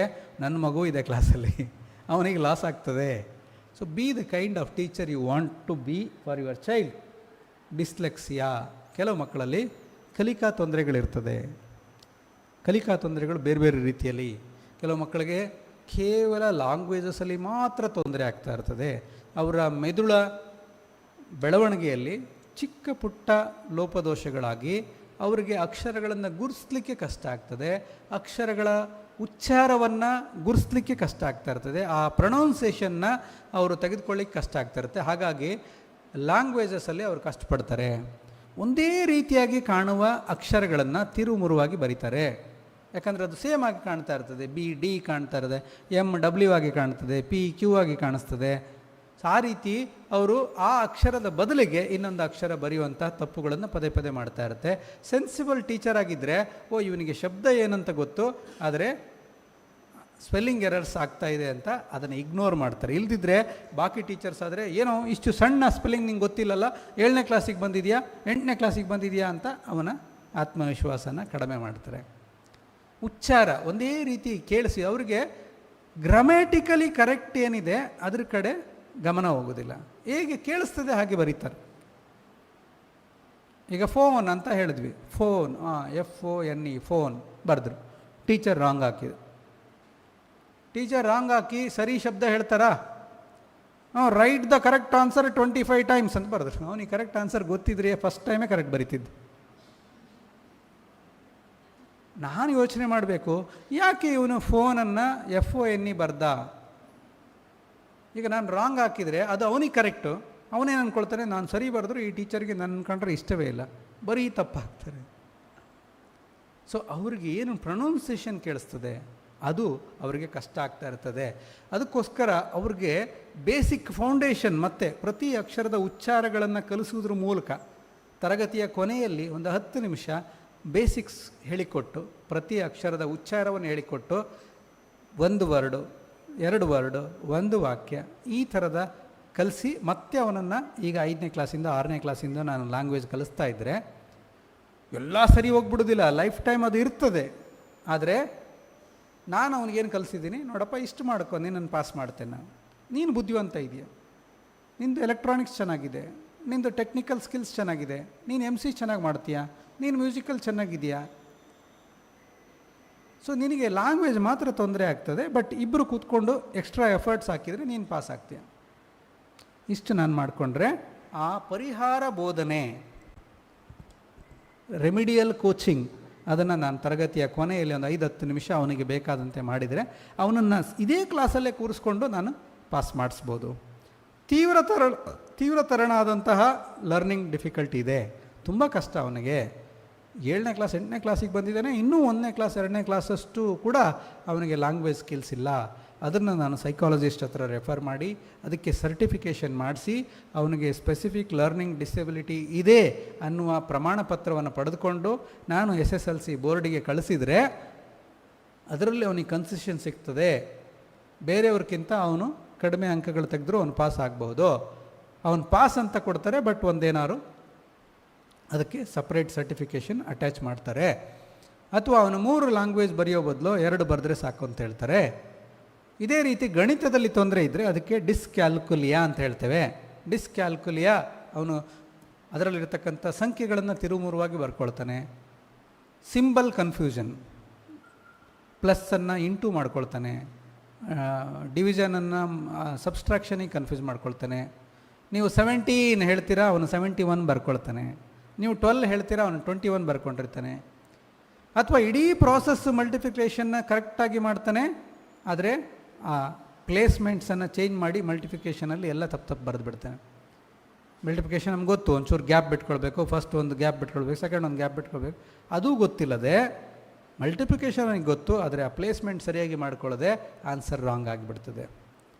ಇಲ್ಲ, ಅವನಿಗೆ ಆನ್ಸರ್ ಎಲ್ಲ ಗೊತ್ತು, ತುಂಬ ಗಡಿಬಿಡಿ ಮಾಡ್ಕೊಳ್ತಾನೆ, ಪ್ರಶ್ನೆ ನೋಡಿದ ತಕ್ಷಣ ನನಗೆ ಅದು ಉತ್ತರ ಗೊತ್ತು ಅಂತ ಬರೀಲಿಕ್ಕೆ ಹೋಗ್ತಾನೆ, ತುಂಬ ಸಿಲ್ಲಿ ಮಿಸ್ಟೇಕ್ಸ್ ಮಾಡ್ತಾನೆ. ಅವನ ಆನ್ಸರ್ ಪೇಪರ್ ನೋಡಿದರೆ ಅವನಿಗೆ ಕಾನ್ಸೆಪ್ಟ್ ಗೊತ್ತು, ಆದರೆ ಸಿಲ್ಲಿ ಮಿಸ್ಟೇಕ್ಸ್ ತುಂಬ ಮಾಡ್ತಿದ್ದಾನೆ ಅಂತ ಮೇಲ್ನೋಟಕ್ಕೆ ಗೊತ್ತಾಗ್ತದೆ. ಸೊ ಆ ಮಕ್ಕಳಿಗೆ ಈ ಬೇಸಿಕ್ ಇರುವ ತೊಂದರೆಗಳು, ಸ್ಪೆಸಿಫಿಕ್ ಲರ್ನಿಂಗ್ ಡಿಸೆಬಿಲಿಟಿ ಅಂತ ಏನು ಹೇಳ್ತೇವೆ, ಅದರ ಮೂಲಕ ನೋಡಿದಾಗ ನಮಗೆ ಅವನ ನೋಟ್ಬುಕ್ ಅಳತೆ ಮಾಡಿದಾಗ ಎಲ್ಲ ಕಡೆ ಒಂದೇ ರೀತಿಯ ತೊಂದರೆಗಳು ಅವನು ಕಾಣಿಸ್ತಾ ಇದೆ, ಒಂದೇ ರೀತಿಯ ತಪ್ಪುಗಳು ಅವನು ಮಾಡ್ತಾ ಇದ್ದಾನೆ, ಅದೇ ವರ್ಡಲ್ಲಿ ಸ್ಪೆಲ್ಲಿಂಗ್ ತಪ್ಪು ಮಾಡ್ತಾ ಇದ್ದಾನೆ ಅಂತ ನಂಗೆ ಗೊತ್ತಾದಾಗ ಅದನ್ನು ನಾನು ಪ್ರೀತಿಯಿಂದ ಸರಿ ಮಾಡಲಿಕ್ಕೆ ಸಾಧ್ಯ ಇದೆ. ಇದನ್ನು ನಾವು ಗಮನಿಸಿದರೆ ಸಣ್ಣ ವಯಸ್ಸಿನಿಂದನೂ ಅವನಲ್ಲಿ ತೊಂದರೆಗಳು ಕಾಣಿಸ್ತಾ ಇದೆ.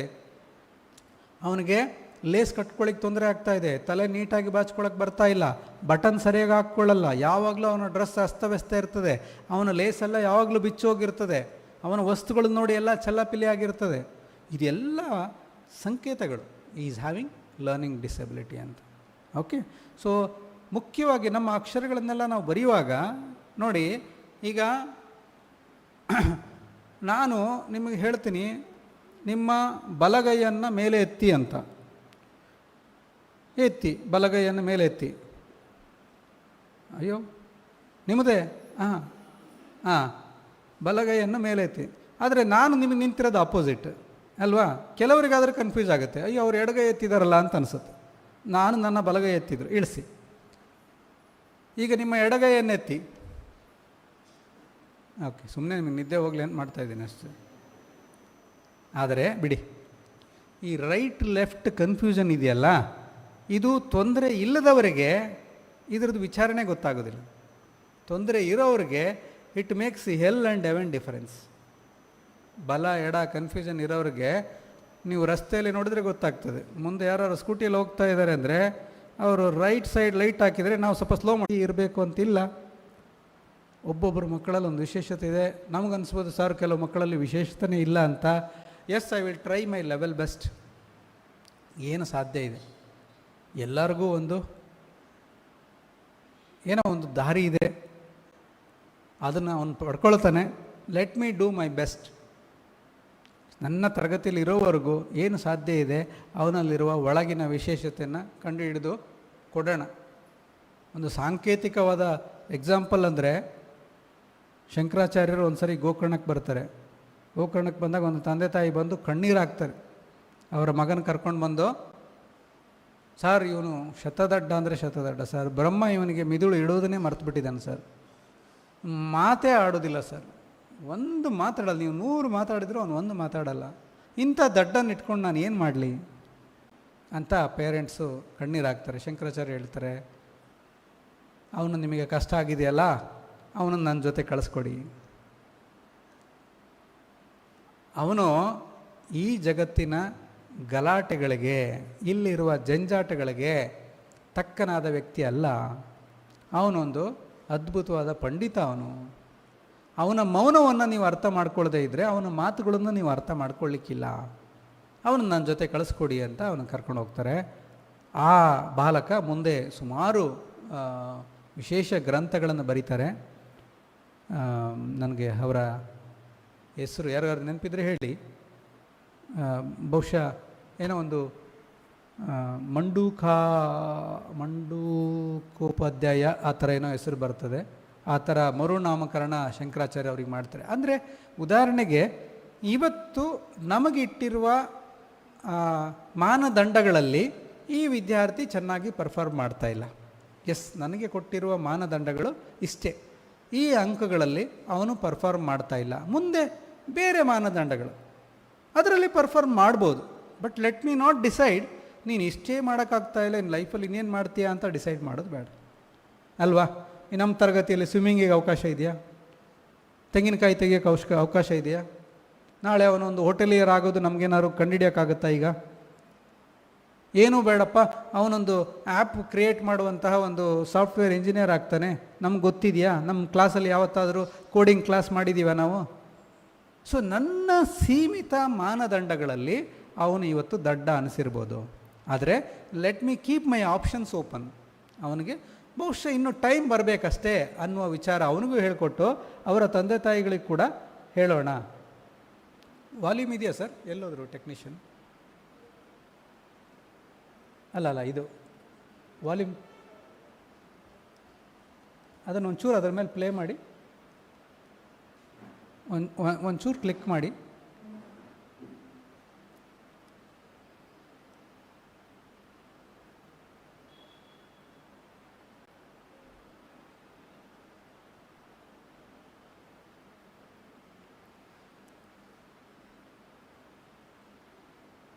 ಇನ್ನೊಮ್ಮೆ ಪ್ಲೇ ಮಾಡಿ.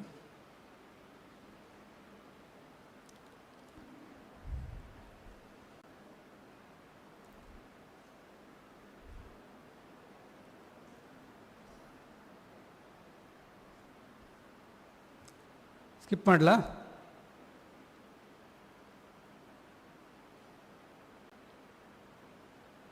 ಪರವಾಗಿಲ್ಲ ಬಿಡಿ, ನಾನು ಜಸ್ಟ್ ಹೇಳ್ತೇನೆ. ಅಂದರೆ ಆ ಮಗು ಆ ಚಿತ್ರದಲ್ಲಿ, ಈ ವಿಡಿಯೋದಲ್ಲಿ ಅವನು ಓದಲಿಕ್ಕೆ ತುಂಬ ಕಷ್ಟಪಡ್ತಾ ಇದ್ದಾನೆ.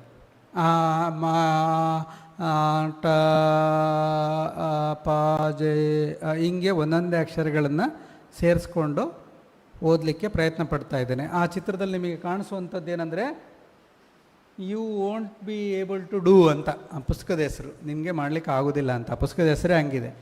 ಅದನ್ನು ಓದೋಕ್ಕೂ ಅವನಿಗೆ ಆಗ್ತಾ ಇಲ್ಲ. ಬಟ್ ನೆಕ್ಸ್ಟ್ ವಿಡಿಯೋದಲ್ಲಿ, ಎಸ್ ಸರ್, ಹಲೋ, ಇದು ಪ್ಲೇ ಆಗ್ತಾ ಇಲ್ಲ. ನೀವು ಒಂದ್ಸರಿ ನೆಕ್ಸ್ಟ್ ಸ್ಲೈಡ್ ಹಾಕಿ.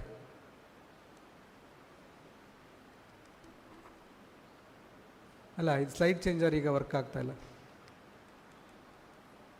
ಒಂಚೂರು ನೆಕ್ಸ್ಟ್ ಸ್ಲೈಡ್ ಮಾಡಿ.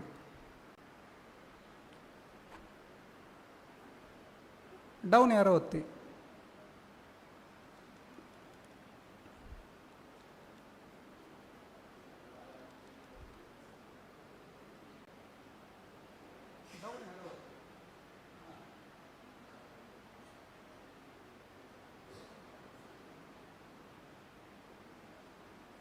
ಆಯ್ತಾ?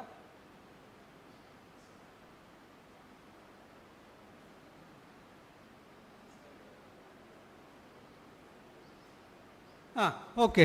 ಸೊ ಆದರೆ ನೆಕ್ಸ್ಟ್ ವಿಡಿಯೋದಲ್ಲಿ ಅವನಿಗೆ ಎನಿ ಆಬ್ಜೆಕ್ಟ್ ಕೊಡಿ, ಆ ಆಬ್ಜೆಕ್ಟನ್ನು ಪಟ ಪಟ ಪಟ ಪಟ ಹೇಳ್ತಾನೆ ಅವನು. ಓಕೆ, ಅಂದರೆ ದೇ ಆರ್ ಗುಡ್ ಇನ್ ಓರಲ್ಲಿ ಕೇಳಿದ ಪ್ರಶ್ನೆಗಳಿಗೆಲ್ಲ ಉತ್ತರ ಹೇಳ್ತಾನೆ. When it comes to writing ಈ ಸ್ಟ್ರಗಲ್ಸ್. ಆ ರೀತಿಯ ಮಕ್ಕಳು ಎಷ್ಟೊಂದು ಇರ್ತಾರೆ. ಓವರಲ್ಲಿ ದೇ ಆರ್ ಗುಡ್. ಸೊ ನಾವು ಬರೀ ಬರವಣಿಗೆ, ನಾವು ಓವರಲ್ಲಿಗೆ ತುಂಬ ಕಡಿಮೆ ಇಟ್ಕೊಂಡಿರ್ತೇವೆ, ಒಂದು 5 ಮಾರ್ಕ್ಸ್ 10 ಮಾರ್ಕ್ಸ್ ಇಟ್ಕೊಂಡಿರ್ತೇವೆ, ಬರೆಯೋದಕ್ಕೆ ಹೆಚ್ಚು ಮಾರ್ಕ್ಸ್ ಇಟ್ಕೊಂಡಿರ್ತೇವೆ. ಬಟ್ ಅವನಿಗೆ ವಿಷಯ ಗೊತ್ತು, ಕಾನ್ಸೆಪ್ಟ್ ಗೊತ್ತು, ಆದರೆ ಬರೀಲಿಕ್ಕೆ ಆಗೋದಿಲ್ಲ. ಆ ರೀತಿಯ ತೊಂದರೆಗಳಿಗೆ ನಾವು ಲರ್ನಿಂಗ್ ಡಿಫಿಕಲ್ಟಿ ಅಂತ ಹೇಳ್ತೇವೆ. ಸೊ ಈ ಚಿತ್ರದಲ್ಲಿ ನಾನು ಅವನಿಗೆ ಬಾಟಲ್ ಕೊಟ್ಟು ಅವನಿಗೆ ಆ ಬಾಟಲ್ ಬಗ್ಗೆ ಹೇಳೋಕೆ ಹೇಳಿದಾಗ ಪಟ ಪಟ ಪಟ ಪಟ ಪಟ ಹೇಳ್ದ ಬಾಟಲ್ ಬಗ್ಗೆ. ಸೊ ಅದನ್ನು ನಾನು ನಿಮಗೆ ತೋರಿಸ್ಲಿಕ್ಕೆ ಆಗ್ತಾಯಿಲ್ಲ. Again right and left hemisphere dominance, ನಾವೆಲ್ಲರೂ ಒಂದಲ್ಲ ಒಂದು ರೀತಿಯಲ್ಲಿ, ಅಂದರೆ ಲೆಫ್ಟ್ ಡಾಮಿನೆಂಟ್ ಇರೋರು ಒಂದು ಗುಂಪು ಇರ್ತೇವೆ, ರೈಟ್ ಡಾಮಿನೆಂಟ್ ಇರೋರು ಒಂದು ಗುಂಪು ಇರ್ತೇವೆ. ಈ ಲೆಫ್ಟ್ ಡಾಮಿನೆಂಟ್ ಇರೋವಂಥವ್ರು, ಮಿದುಳು ಇರೋರು ತುಂಬ ಲಾಜಿಕಲ್ ಇರ್ತಾರೆ, ಸ್ಟ್ರಕ್ಚರ್ಡ್ ಇರ್ತಾರೆ, ತುಂಬ neat, list making, verbal language ಚೆನ್ನಾಗಿರ್ತದೆ, ವರ್ಡ್ಸ್ ನಂಬರ್ಸಲ್ಲೆಲ್ಲ ಹುಷಾರಿರ್ತಾರೆ, ಮ್ಯಾಥ್ಸಲ್ಲಿ ಚೆನ್ನಾಗಿರ್ತಾರೆ. ಅದೇ ರೈಟ್ ಡಾಮಿನೆಂಟ್ ಇರ್ತಕ್ಕಂತಹ ಮಕ್ಕಳು, ಅವರು ಸ್ಪೇಷಿಯಲ್ ಓರಿಯೆಂಟೇಷನ್, ಡ್ಯಾನ್ಸ್ ಚೆನ್ನಾಗಿದೆ, ಆಮೇಲೆ ಕಲರ್ಸ್ ಚೆನ್ನಾಗಿದೆ, ಆಮೇಲೆ ಇಂಟ್ಯೂಷನ್ ಚೆನ್ನಾಗಿದೆ, ಸಂಗೀತ ಚೆನ್ನಾಗಿದೆ, ಭಾಷಣ ಚೆನ್ನಾಗಿ ಮಾಡ್ತಾರೆ. ಸೊ ಒಬ್ಬೊಬ್ಬರು ಒಂದೊಂದು ರೀತಿ. ನಾವು ಅವ್ರಿಗೆ ಹೋಲಿಕೆ ಮಾಡಿ ಇನ್ನೊಬ್ಬರಿಗೆ ಕಂಪೇರ್ ಮಾಡ್ಲಿಕ್ಕೆ ಆಗೋದಿಲ್ಲ. ನೋಡು ಅವನು ಹೆಂಗೆ ತೆಗಿತಾನೆ, ನಿನಗೆ ಯಾಕಾಗಲ್ಲ, ಅವಳ ಥರ ನೀನು ಯಾಕೆ ಆಡ್ಲಿಕ್ಕೆ ಆಗೋದಿಲ್ಲ, ಅವನ ಥರ ನೀನು ಯಾಕೆ ಮಾತಾಡ್ಲಿಕ್ಕೆ ಆಗೋದಿಲ್ಲ ಅಂಥೇಳಿ ಹೋಲಿಕೆ ಮಾಡೋದ್ರಲ್ಲಿ ಅರ್ಥ ಆಗಲ್ಲ. ಯಾಕಂದರೆ ಈ ಡಾಮಿನೆನ್ಸು ಅವರ ಮಿದುಳಿನಲ್ಲಿ ಇರ್ತಕ್ಕಂಥದ್ದು. ಎಷ್ಟೋ ಸಲ ಬುದ್ಧಿವಂತರು ಕೂಡ, ಈವನ್ ಸೈಂಟಿಸ್ಟ್ ಕೂಡ ಅವರವರ ತರಗತಿಯಲ್ಲಿ ದಡ್ರಂತ ಅನಿಸ್ಕೊಂಡಿರೋ ಸಾಧ್ಯತೆ ಇರ್ತದೆ. ಯಾಕೆಂದರೆ ಎಲ್ಲರೂ ನಾವು ನೋಡೋದು ಏನಂತಂದರೆ ಅವ್ರ ಕ್ಲಾಸಲ್ಲಿ ಪರ್ಫಾರ್ಮ್ ಮಾಡ್ತಾ ಇಲ್ಲ. Learners need more feedbacks. ಕಲಿತಾ ಇಲ್ಲ ಅಂದ ತಕ್ಷಣ ಅವನು ಏನು ಕಲಿತಾ ಇಲ್ಲ, ಇಡೀ ಹಿಂಗೇನು ಗೊತ್ತಿಲ್ಲ ಮಾಡೋದಕ್ಕಿಂತ ಅವನನ್ನು ಬ್ರೇಕ್ ಮಾಡಿ ಸಣ್ಣ ಸಣ್ಣ ಆ್ಯಕ್ಟಿವಿಟಿಯಲ್ಲಿ ಕಲಿಸಿ ಅದಕ್ಕೆ ಬೇಕಾದ ಅಪ್ರಿಸಿಯೇಷನ್ ಕೊಡ್ತಾ ಅವನ ಲರ್ನಿಂಗ್ ಪ್ರಾಸೆಸ್ನ ಜಾಸ್ತಿ ಮಾಡ್ತಾ ಹೋಗೋದ್ರಿಂದ ಅವನು ಇಂಪ್ರೂವ್ ಆಗ್ತಾನೆ. ಮತ್ತು ನಮ್ಮ ಕ್ಲಾಸಲ್ಲಿ ಎಲ್ಲ ರೀತಿಯ ವಿದ್ಯಾರ್ಥಿಗಳಿರ್ತಾರೆ. ಕೆಲವರಿಗೆ ಕತೆ ಬೇಕು, ಕೆಲವರಿಗೆ ಆಟ ಬೇಕು, ಕೆಲವರಿಗೆ ಆ್ಯಕ್ಟಿವಿಟಿ ಬೇಕು, ಕೆಲವರಿಗೆ ಸ್ಟೋರಿ ಟೆಲ್ಲಿಂಗ್ ಇಷ್ಟ, ಕೆಲವ್ರಿಗೆ ಏನಾದ್ರು ಮನೆಯಿಂದ ನಾಳೆ ಈ ಪಾಠ ಮಾಡ್ತೀನಿ, ನಿಮ್ಮ ಮನೆಯಿಂದ ಇದಕ್ಕೆ ಬೇಕಾದ ಒಂದು ಟೀಚಿಂಗ್ ಏಡು ನಾನು ಹೇಳ್ತೀನಿ, ನಾಳೆ ಪಾಠ ಮಾಡ್ತೀನಿ, ನಾಳೆ ಅನಾನಸ್ ನಿಮ್ಮ ಮನೇಲಿದ್ದರೆ ತೊಗೊಂಡು ಬನ್ನಿ ಹೇಳ್ತೀವಿ, ಹುಡುಕಾಡಿ ತೊಗೊಂಡು ಬರ್ತಾನೆ. ಅನಾನಸ್ ಬಗ್ಗೆ ಓದ್ಕೊಂಡು ಬನ್ನಿ ಅಂತ ಹೇಳಿದ್ರೆ ಅವ್ನು ಓದ್ಕೊಂಡು ಬಂದು ಪಾಠ ಮಾಡ್ತಾನೆ.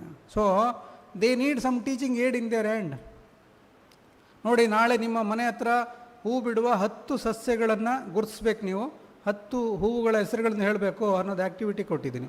ಅದರಲ್ಲಿ ಕೆಲವು ಮಕ್ಕಳು ತುಂಬ ಹುಷಾರಿದ್ದಾರೆ. 99 ತೆಗೆಯೋವನಿಗೆ ಅವ್ರ ಮನೆ ಹತ್ರ 10 ಗಿಡಗಳು ಹೂ ಬಿಡ್ತದೆ ಅಂತಲೇ ಗೊತ್ತಿರಲಿಲ್ಲ. ಇವತ್ತು ಹೋಗಿ ನೋಡ್ತಾನಮ್ಮ, 10 ಹೂ ಬಿಡುವ ಸಸ್ಯಗಳು ಬರ್ಕೊಂಡು ಬರಬೇಕಂತೆ, ಯಾವ್ಯಾವಮ್ಮ ಅಂತ ಕೇಳ್ತಾನೆ ನಾವು. 99 ಮಾರ್ಕ್ಸ್ ಬರ್ತಾಯಿತ್ತು. ಮನೆ ಹಿತ್ತಲಲ್ಲಿ ಅಮ್ಮ ದಿನ ಗಿಡಕ್ಕೆ ನೀರು ಹಾಕಿ ಬೆಳೆಸೋದು ಇವ್ನು ನೋಡೇ ಇರಲಿಲ್ಲ. ಯಾಕಂದರೆ ಓದಬೇಕಲ್ಲ. ಇನ್ನೊಬ್ಬನಿಗೆ ಗೊತ್ತು, ಇಡೀ ಊರಲ್ಲಿರೋ ಎಲ್ಲ ಹೂಗಳ ಹೆಸರು ಅವನಿಗೆ ಗೊತ್ತು.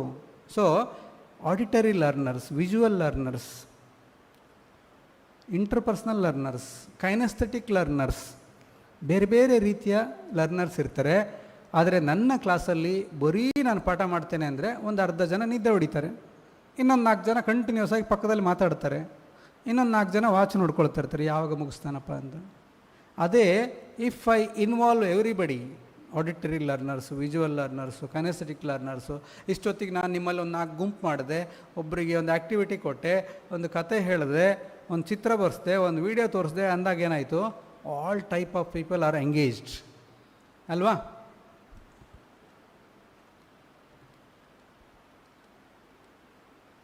A teacher who teaches something more valuable than syllabus requires massive respect. ಎಲ್ಲರೂ ಕಲಿಸ್ದಂಗೆ ಕಲಿಸ್ತೀನಿ, ಎಲ್ಲರೂ ಪಾಠ ಮಾಡ್ದಂಗೆ ಮಾಡ್ತೀನಿ, ನೀವು ಡಿಫ್ರೆಂಟ್ ಅಲ್ವಾ? ಹಾಗಾಗಿ ಚೆನ್ನಾಗಿ ಓದೋ ಮಕ್ಕಳಿಗೆ ಅಷ್ಟೇ ಅಲ್ಲ, ಸಬ್ಜೆಕ್ಟಲ್ಲಿ ಹಿಂದೆ ಇರೋರಿಗೂ ನಾನು ಕಲಿಸ್ತೇನೆ. ಧೈರ್ಯದಲ್ಲಿ ಸ್ಟೇಜ್ ಮೇಲೆ ಹೋಗೋ ಮಕ್ಕಳಿಗೆಲ್ಲ ನನ್ನ ತರಗತಿಯಲ್ಲಿ, ನಾನು ಕ್ಲಾಸ್ ಟೀಚರ್ ಆಗಿರೋದಕ್ಕೋಸ್ಕರ ನನ್ನ ತರಗತಿಯಲ್ಲಿರೋ ಎಲ್ಲ ಮಕ್ಕಳಿಗೂ ಸ್ಟೇಜ್ ಮೇಲೆ ಕರ್ಕೊಂಡು ಹೋಗ್ತೇನೆ ನಾನು. ಪ್ರತಿ ಸಲ ಸ್ಪೀಚ್ ಕಾಂಪಿಟೇಷನ್ ಹೆಸರಲ್ಲಿ ಅದೇ ಹೆಸರುಗಳು, ಪ್ರತಿ ವರ್ಷ ಎಸ್ಸೆ ರೈಟಿಂಗ್ ಕಾಂಪಿಟೇಷನ್ಗೆ ಅದೇ ಹೆಸರುಗಳು, ಪ್ರತಿ ವರ್ಷ ಸೈನ್ಸ್ ಕಾಂಪಿಟೇಷನ್ಗೆ ಅದೇ ಹೆಸರುಗಳು. ಇಲ್ಲ, ನಾನು ಕ್ಲಾಸ್ ಟೀಚರ್ ಆದಾಗ I will make sure that all my students will participate. ನಾನು ಈ ಸರಿ ಹೇಳ್ತೀನಿ, 10 ಜನ ಹೋಗಿ, ನಾನು ನನ್ನ ಕ್ಲಾಸಲ್ಲಿ ಇರುವ 40 ಮಕ್ಕಳನ್ನು ನಾನು 8 ಗುಂಪುಗಳಾಗಿ ಡಿವೈಡ್ ಮಾಡ್ತೀನಿ. ಅದರಲ್ಲಿ ಕೆಲವರು ಆ್ಯಕ್ಟಿವ್ ಆಗಿದ್ದಾರೆ, ಕೆಲವರು ಕ್ರಿಯೇಟಿವ್ ಆಗಿದ್ದಾರೆ, ಇನ್ನೂ ಕೆಲವು ಮಕ್ಕಳು ಡಲ್ ಇದ್ದಾರೆ. ಆದರೆ ನಾನು ಅವರ ಗುಂಪನ್ನು ಹೇಗೆ ಮಾಡ್ತೀನಿ ಅಂತಂದರೆ ಎವ್ರಿ ಒನ್ ಈಸ್ ಸ್ಟಿಮ್ಯುಲೇಟೆಡ್. ಆ ಗುಂಪು ವಿನ್ ಆದ ತಕ್ಷಣ ಅದರಲ್ಲಿ ತುಂಬ ಆ್ಯಕ್ಟಿವ್ ಇಲ್ಲದಂಥ ಹುಡುಗ ಕೂಡ ಅವತ್ತು ಫಸ್ಟ್ ಟೈಮ್ ಅವನು ಸಕ್ಸಸ್ಸನ್ನು ಸೆಲೆಬ್ರೇಟ್ ಮಾಡ್ತಾನೆ. ಅವನೇ ಇಂಡಿವಿಜುವಲ್ ಆಗಿ ಅವನ ಸಕ್ಸಸ್ಸನ್ನು ಸೆಲೆಬ್ರೇಟ್ ಮಾಡಲಿಕ್ಕೆ ಅವಕಾಶನೇ ಸಿಗದೇ ಇರ್ಬೋದು ನನ್ನ ಕ್ಲಾಸಲ್ಲಿ. But I make it A point that ಎಲ್ಲ ಮಕ್ಕಳನ್ನ ಗುಂಪಲ್ಲಿ ಮಾಡಿಕೊಂಡು, ಈಗ ಸ್ಪೀಚ್ ಕಾಂಪಿಟೇಷನ್ ಎಲ್ಲರೂ ಬಂದು ಮಾತಾಡಬೇಕು, ಇವನು ಒಬ್ಬನೇ ಹೋಗಿ ಮಾತಾಡಲಿಕ್ಕಿಲ್ಲ. But I make a debate ಅಂದರೆ ಗುಂಪಲ್ಲಿ ಚರ್ಚೆ ಮಾಡೋದು. ಸೊ ಆವಾಗ ಶಾಲೆಯಲ್ಲಿರ್ತಕ್ಕಂಥ ಎಲ್ಲ ತರಗತಿಯಲ್ಲಿರ್ತಕ್ಕಂಥ ಎಲ್ಲ ಮಕ್ಕಳಿಗೂ ಅವಕಾಶ ಸಿಕ್ತು. ಈ ರೀತಿ ಉಪಾಯ ಮಾಡಿ ನಾನು ಪ್ರತಿಯೊಂದು ವಿದ್ಯಾರ್ಥಿಗೂ ನನ್ನ ಅಟೆನ್ಷನ್ ಕೊಡ್ತೇನೆ, ನನ್ನ ಗಮನವನ್ನು ಕೊಡ್ತೇನೆ. ನಾನು ದಿನ ತರಗತಿಯಲ್ಲಿ ಒಂದು ಮಗು ಹತ್ರ ಆದರೂ ಮಾತಾಡ್ತೇನೆ. I make it A point, ಪ್ರತಿದಿನ ನಾನು ತರಗತಿಗೆ ಬಂದಾಗ ಒಂದು 3-4 ಮಕ್ಕಳ ಹತ್ರ ಮಾತಾಡ್ತೇನೆ. ನನ್ನ ತರಗತಿಯಲ್ಲಿರೋದು ಎಷ್ಟು ಮಕ್ಕಳು? ಒಂದು 30 ಜನ ಇದ್ದಾರೆ ಅಂತ ಇಟ್ಕೊಳ್ಳೋಣ. ಜಾಸ್ತಿ ಇದ್ದಾರಾ? 60. ಸೊ 60 ಜನ ಇದ್ದಾರೆ. ಒಂದು ತಿಂಗಳಲ್ಲಿ 30 ದಿನ, ಒಂದು 4 ಜನ ಸಂಡೆ ತೆಗೆಯೋಣ, 26 ದಿನಗಳು. ಸೊ 26 ದಿನಗಳಲ್ಲಿ ನಾನು ದಿನಕ್ಕೆ 2 ಹತ್ರ ಮಾತಾಡಿದರೆ ಆಲ್ಮೋಸ್ಟ್ ಎಲ್ಲರನ್ನೂ ಕವರ್ ಮಾಡ್ತೇನೆ. ಸೊ ದಿನಕ್ಕೆ 2 ಹತ್ರ ಹೇಗೆ ಮಾತಾಡೋದು? ನಾನು ಡೈಲಿ ರೋಸ್ಟರೇ ಹಾಕ್ತೇನೆ. ಒಬ್ಬನು ಅಟೆಂಡೆನ್ಸ್ ತಗೊಳ್ಬೇಕು, ಒಬ್ಬನು ಬಂದು ಕ್ಲಾಸ್ ರಿಪೋರ್ಟ್ ಮಾಡಬೇಕು, ನಮಗೆ ಯಾವ್ದಾವ್ದು ಕ್ಲಾಸ್ ಆಯಿತು, ಯಾವ ಟೀಚರ್ ಬಂದಿದ್ರಿ, ಯಾವ ಟೀಚರ್ ಬಂದಿಲ್ಲ ಅಂತ. ಸೊ ಇದನ್ನು ನಾನು ಹೆಸರಿಗೆ ಡ್ಯೂಟಿ ಹಾಕಿರೋದು. ನನ್ನ ಉದ್ದೇಶ ಏನು? ಬೇರೆ ಟೀಚರ್ಸ್ ಮೇಲೆ ಬಂದು ಚಾಡ ಹೇಳಿ ಅಂತಲ್ಲ. ನನ್ನ ಉದ್ದೇಶ ಆ ದಿನ ಈ 2 ಮಕ್ಕಳಿಗೆ ನನ್ನ ಹತ್ರ ಮಾತಾಡಲಿಕ್ಕೆ ಅವಕಾಶ ಕ್ರಿಯೇಟ್ ಮಾಡಿ ಕೊಡ್ತಾ ಇದ್ದೀನಿ. ಆ 2 ಮಕ್ಕಳು ಬರ್ತಾರೆ ಅಟೆಂಡೆನ್ಸ್ ಕೊಟ್ಟು ಹೋಗ್ಲಿಕ್ಕೆ. ನಾನು ಕೇಳ್ತೀನಿ, ನಿಮ್ಮ ಮನೆಯಲ್ಲಿ ನಿಮ್ಮ ತಂದೆ ಏನು ಮಾಡ್ತಾರೆ, ಮನೇಲಿ ಎಲ್ಲ ಚೆನ್ನಾಗಿದ್ದಾರಾ, ನಿಮಗೆ ಈ ಶಾಲೆ ಹೇಗೆ ಅನ್ನಿಸ್ತಾ ಇದೆ, ಏನಾದ್ರು ತೊಂದರೆಗಳಿದೆಯಾ? ಅವನ ಹತ್ರ ಎಲ್ಲ ಅವನ ಫ್ಯಾಮಿಲಿ ಬ್ಯಾಕ್ಗ್ರೌಂಡ್ ಡೀಟೇಲ್ಸ್ ತಗೊಳ್ತೇನೆ. ಅವನಿಗೆ ಕೊರತೆ ಏನಿದೆ, ಅವನಿಗೆ ಯಾವ ಸಬ್ಜೆಕ್ಟಲ್ಲಿ ಕಷ್ಟ ಇದೆ, ಅವನಿಗೆ ಬೇರೆ ವಿದ್ಯಾರ್ಥಿಗಳಿಂದ ಏನಾದ್ರು ತೊಂದರೆ ಇದೆಯಾ, ಎಲ್ಲ ಕೇಳ್ಕೊಳ್ತೀನಿ. 1 ತಿಂಗಳು ಕಳೆಯೋಷ್ಟೊತ್ತಿಗೆ ನಾನು ನನ್ನ ತರಗತಿಯಲ್ಲಿರ್ತಕ್ಕಂಥ 60 ಮಕ್ಕಳ ಬ್ಯಾಕ್ಗ್ರೌಂಡ್ ನನಗೆ ಗೊತ್ತು, ಫ್ಯಾಮಿಲಿ ಪ್ರಾಬ್ಲಮ್ಸ್ ನನಗೆ ಗೊತ್ತು, ಯಾರಿಗೆ ಸಿಂಗಲ್ ಪೇರೆಂಟ್ ಇದ್ದಾರೆ ಗೊತ್ತು, ಯಾರಿಗೆ ಮನೆಯಲ್ಲಿ ಫೈನಾನ್ಷಿಯಲ್ ಪ್ರಾಬ್ಲಮ್ ಇದೆ ಗೊತ್ತು, ಯಾರ ಮನೆಯಲ್ಲಿ ವಯಸ್ಸಾದ ಬೆಡ್ ರಿಡನ್ ಪೇಷಂಟ್ ಇದ್ದಾರೆ ನನಗೆ ಗೊತ್ತು. ಸೊ ದೆನ್ ನೆಕ್ಸ್ಟ್ ಮಂತಿಗೆ I will become a different teacher. ಯಾಕೆಂದರೆ ಈಗ ನನಗೆ ಅವನ ಫ್ಯಾಮಿಲಿ ಬ್ಯಾಕ್ಗ್ರೌಂಡ್ ಗೊತ್ತು. ಸೊ ನನ್ನ ತರಗತಿಯಲ್ಲಿರ್ತಕ್ಕಂಥ ಪ್ರತಿ ವಿದ್ಯಾರ್ಥಿಗೂ ನನ್ನ ವಿಶೇಷವಾದ ಗಮನದ ಅಗತ್ಯ ಇದೆ. ಇಲ್ಲದಿದ್ರೆ ಏನಾಗುತ್ತೆ, ನಂದೊಂದು ಫೇವ್ರೇಟ್ 4 ಸ್ಟೂಡೆಂಟ್ ಇದ್ದಾರೆ, ಅವ್ರಿಗೆ ನಾನು ಅಟೆಂಡೆನ್ಸ್ ತೆಗಿಲಿಕ್ಕೆ ಹೇಳೋದು, ಅವರೇ ನಂದು ನೋಟ್ಸ್ ಕಲೆಕ್ಟ್ ಮಾಡಿ ಕೊಡೋದು, ಅವರೇ ನಂದು ಉಳಿದ ಕೆಲಸಗಳೆಲ್ಲ ಮಾಡೋದು ಅಂತ. So if we have to be a different teacher, then probably we have to do different things. ಮಕ್ಕಳ ಪಾಠ ಮಾಡ್ತಾ ಅವರ ಚೈಲ್ಡ್ ಸೇಫ್ಟಿ ಕೂಡ ಅಷ್ಟೇ ಮುಖ್ಯವಾದಂಥದ್ದು. ವರ್ಷದಲ್ಲಿ 1 ಸಾರಿನೋ 2 ಸಾರಿನೋ ಏನಾದ್ರು ನಮಗೆ ನ್ಯೂಸ್ ಪೇಪರಲ್ಲೊಂದು ಒಂದು ಟಾಪಿಕ್ ಬರ್ತದೆ, ಮಗುವಿನ ಮೇಲೆ ಏನೋ ಪೋಕ್ಸೋ, ಯಾರೋ ಮಗುವಿನ ಮೇಲೆ ಅತ್ಯಾಚಾರ ಮಾಡಿದಂಥವನಿಗೆ ಪೋಕ್ಸೋ ಶಿಕ್ಷೆ ಆಯಿತು, ಮಗುವಿನ ಮೇಲೆ ಅಸಭ್ಯವಾಗಿ ವರ್ತನೆ ಮಾಡಿದಂತಹ ವ್ಯಕ್ತಿಗೆ ಪೋಕ್ಸೋ ಶಿಕ್ಷೆ ಆಯಿತು. ಆ ನ್ಯೂಸ್ ಪೇಪರ್ ಇಟ್ಕೊಂಡು ಬರೋಣ, ಅದನ್ನು ಯಾರೋ ಮಕ್ಕಳ ಹತ್ರ ಓದಲಿಕ್ಕೆ ಹೇಳೋಣ. ಮಕ್ಕಳೇ, ನಿಮಗೆ ಪೋಕ್ಸೋ ಅಂದರೆ ಏನು ಗೊತ್ತಾ? ನಮ್ಮ ದೇಹದ 4 ಭಾಗಗಳು ತುಂಬ ಮುಖ್ಯ. ನಮ್ಮ ದೇಹದ ಬಗ್ಗೆ ನಮಗೆ ಗೌರವ ಇರಬೇಕು. ನಾವು ಬೇರೆಯವರ ಒಪ್ಪಿಗೆ ಇಲ್ಲದೆ ಈ 4 ಭಾಗಗಳನ್ನು ಮುಟ್ಲಿಕ್ಕಿಲ್ಲ. ನನ್ನ ತುಟಿಯ ಭಾಗ, ನನ್ನ ಎದೆಯ ಭಾಗ, ಮೂತ್ರ ಮಾಡುವ ಭಾಗ ಮತ್ತು ಕಕ್ಕಸು ಮಾಡುವ ಭಾಗ, part between the thighs, part between the chest and part around the lips. ಈ 4 ಭಾಗಗಳನ್ನು ಯಾರೂ ನಮ್ಮ ಒಪ್ಪಿಗೆ ಇಲ್ಲದೆ ಮುಟ್ಟಬಾರ್ದು. This is very very personal spaces to you. ನೀನು ಬೇರೆಯವ್ರ ಒಪ್ಪಿಗೆ ಇಲ್ಲದೆ ಮುಟ್ಟಬಾರ್ದು, ಬೇರೆಯವ್ರು ನಿನ್ನ ಒಪ್ಪಿಗೆ ಇಲ್ಲದೆ ಮುಟ್ಟಬಾರ್ದು. ನಿನಗೆ ಈ ಥರ ಯಾರಾದರೂ ನಿನಗೆ ಇಷ್ಟ ಇಲ್ಲದ ಅನ್ಸೇಫ್ ಟಚ್ ಯಾರಾದರೂ ಮಾಡ್ತಾ ಇದ್ದಾರೆ ಪದೇ ಪದೇ ಅಂದರೆ ನೀನು ನನಗೆ ಬಂದು ಹೇಳು. ಮನೆಯಲ್ಲಿ ಈ ರೀತಿ ನಡೆದರೆ ನಿನ್ನ ಅಮ್ಮನಿಗೆ ಹೇಳು. ನಾವಿಬ್ಬರು ನಿನಗೆ ಸಿಗಲಿಲ್ಲ ಅಂತಂದರೆ ಚೈಲ್ಡ್ ಫ್ರೆಂಡ್ ಲೈನ್ ನಂಬರ್ ಇದೆ, ಗೊತ್ತಾ? Child line number 1098. ಇದನ್ನು ವರ್ಷದಲ್ಲಿ 1 ಬಾರಿ ಆದರೂ ನನ್ನ ಮಕ್ಕಳ ಜೊತೆಗೆ ಅದರ ಅವಶ್ಯಕತೆಯನ್ನು ಗುರುತಿಸಿ ನಾನು ಹೇಳ್ತೇನೆ. ಇದು ಸಮಾಜ ಟೀಚರ್ ಮಾಡಬೇಕಾ, ಗಣಿತ ಟೀಚರ್ ಮಾಡಬೇಕಾ, ಕನ್ನಡ ಟೀಚರ್ ಮಾಡಬೇಕಾ ಅಂತ ಚರ್ಚೆ ಮಾಡ್ತಾ ಕೂತ್ಕೊಳ್ಳೋದು ಬೇಡ. I love all my children. Child safety is utmost important to me. So it's my duty. ಯಾವಾಗ ನನಗೆ ಅವಕಾಶ ಸಿಗ್ತದೆ ನಾನು ಇದನ್ನು ಮಕ್ಕಳಿಗೆ ಮಾಡ್ತೇನೆ. ಎಸ್. ಸೊ ಇಲ್ಲಿಗೆ ಮುಗಿಸ್ತೇನೆ.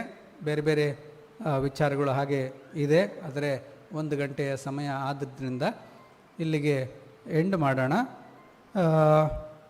ಮಧ್ಯಾಹ್ನ ನಾನು ಆಲ್ರೆಡಿ ಹೇಳಿ ಶುರು ಮಾಡಿದೆ, ಎಷ್ಟೇ ಇಂಟ್ರೆಸ್ಟಿಂಗ್ ಇದ್ದರೂ ಕೂಡ ಮಧ್ಯಾಹ್ನ ಕ್ಲಾಸು ಕಷ್ಟ ಕೇಳಿಸ್ಕೊಳ್ಳಿಕ್ಕೆ, ಮತ್ತು ಮನೆಯ ಜವಾಬ್ದಾರಿಗಳಾಗಲೇ ನೆನಪಾಗ್ತಾ ಇರ್ತದೆ. ತುಂಬ ಚೆನ್ನಾಗಿತ್ತು ಸರ್, ಆದರೆ ನೆನಪಿಲ್ಲ ಅನ್ನೋ ಥರಕ್ಕಾಗತ್ತೆ. ಲಾಸ್ಟ್ ಟೈಮ್ ಬಂದಾಗ ನೀವು ಪಾಠ ಮಾಡಿದ್ರಿ, ಆದರೆ ನೆನಪಿಲ್ಲ ಅನ್ನೋ ಥರಕ್ಕೆ ಆಗಬಾರ್ದು. Just take this class as ignition. ನನ್ನ ತರಗತಿಗೆ ನಾಳೆಯಿಂದ ಹೋಗ್ತೇನೆ. ತರಗತಿಯಲ್ಲಿ ವರ್ತನೆಗಳನ್ನು I will take it as a communication. ಮಗುವಿನ ಇಷ್ಟು ದಿನ ದುರ್ವರ್ತನೆ ಅಂದ್ಕೊಳ್ತಾ ಇದ್ದೆ, but now I will think what the child is trying to tell me. ನಾನು ಮಗುವಿಗೆ ಏನು ವಿಭಿನ್ನವಾಗಿ ಸಹಾಯ ಮಾಡ್ಬೋದು, ನಾನು ಈಚ್ ತರಗತಿಯಲ್ಲಿರ್ತಕ್ಕಂಥ ಎಲ್ಲ ಮಗುವಿಗೆ ಅವಕಾಶವನ್ನು ಹೇಗೆ ಸೃಷ್ಟಿಸ್ಬೋದು, ನಾನು ನನ್ನ ಸಬ್ಜೆಕ್ಟನ್ನು ಬಿಟ್ಟು ಕಲಿಸಲೇಬೇಕಾದ ವಿಷಯಗಳು ಯಾವ್ದ್ಯಾವುದು, ಅದು ಯಾವುದು ನಿಲ್ಲಿಸಬಾರ್ದು. ಇವನ್ನೆಲ್ಲ ಪ್ರೀತಿಯಿಂದ ಒಪ್ಪಿಕೊಳ್ಳಿ ಈ ಜವಾಬ್ದಾರಿಗಳನ್ನು. ಮತ್ತೆ ಒಮ್ಮೆ ಈ ಶಿಕ್ಷಕ ವೃತ್ತಿ ನಿಮಗೆ ಒತ್ತಾಯ, ತ್ರಾಸದಾಯಕ ಅನಿಸೋದಿಲ್ಲ. ನೀವು ಇವತ್ತು ಹಾಕಿರುವ ಟೀಚರ್ಸು ಜಾಬ್ ಸ್ಟ್ರೆಸ್ಫುಲ್ ಯಾಕೆ ಕಾಣ್ತದೆ ಅಂದರೆ, ಬಾಕಿ ಎಲ್ಲರಿಗೂ ಇವತ್ತು ಬೆಳಗ್ಗೆಯಿಂದ ಸಾಯಂಕಾಲವರೆಗೆ ಎಷ್ಟು ಕೆಲಸ ಮಾಡಿದ್ವಿ ಅಷ್ಟು ರಿಟರ್ನ್ಸ್ ಬಂದಾಯಿತು, ಅದಕ್ಕೆ ಅವ್ರಿಗೆ ಖುಷಿ, ಇವತ್ತು ಚೆನ್ನಾಗಾಯ್ತು ಕೆಲಸ ಅಂತ. ಟೀಚರ್ ಕೆಲಸ ಏನಂದರೆ, ನೀವು ಇವತ್ತು ಹಾಕಿದ ಶ್ರಮಕ್ಕೆ ನಿಮಗೆ ರಿಟರ್ನ್ ಸಿಕ್ಕೋದು 15 ವರ್ಷದ ನಂತರ, 20 ವರ್ಷದ ನಂತರ. ಈ ಬ್ಯಾಂಕ್ ಇನ್ವೆಸ್ಟ್ಮೆಂಟ್ಗಳು ನೋಡಿ, ಜಾಸ್ತಿ ವರ್ಷ ಇಡಿ, ಬೇಗ ತೆಗಿಬೇಡಿ, ಜಾಸ್ತಿ ರಿಟರ್ನ್ಸ್ ಬರ್ತದೆ. ಹಾಗೆ ಟೀಚರ್ಸಿಗೆ ನಿಮಗೆ ಪ್ರಾಯ ಆದಷ್ಟು ನಿಮಗೆ ರಿಟರ್ನ್ಸ್ ಜಾಸ್ತಿ. ಬೇರೆ ಯಾರಿಗೂ ಇಷ್ಟು ಇಳಿ ವಯಸ್ಸಲ್ಲಿ ರಿಟರ್ನ್ಸ್ ಸಿಗಲಾರ್ದಷ್ಟು ಇನ್ಕಮ್ ಅಂದರೆ ಪ್ರೀತಿ, ಗೌರವ, ವಿಶ್ವಾಸ ನಿಮಗೆ ಸಿಗ್ತದೆ. ಹಾಗಾಗಿ ಸ್ವಲ್ಪ ಹೋಲ್ಡ್ ಆನ್. ಇಲ್ಲಪ್ಪ ಇದು ತ್ರಾಸದಾಯಕ, ಈ ಟೀಚರ್ ವೃತ್ತಿ ಬೇಡ ನನಗೆ ಅನ್ನೋ ಸ್ಥಿತಿಗೆ ಹೋಗಬೇಡಿ. ನಿಮ್ಮ ಶ್ರದ್ಧೆ ಮತ್ತು ಕೆಲಸಕ್ಕೆ ಖಂಡಿತವಾಗಿ ಸಮಾಜ ಗುರುತಿಸುತ್ತೆ. ಹಾಗೆ ಗುರುತಿಸುವಂತೆ ಆಗಲಿ ಅಂತ ಹಾರೈಸ್ತಾ ನನ್ನ ಮಾತುಗಳು ಮುಗಿಸ್ತೇನೆ. ಧನ್ಯವಾದ.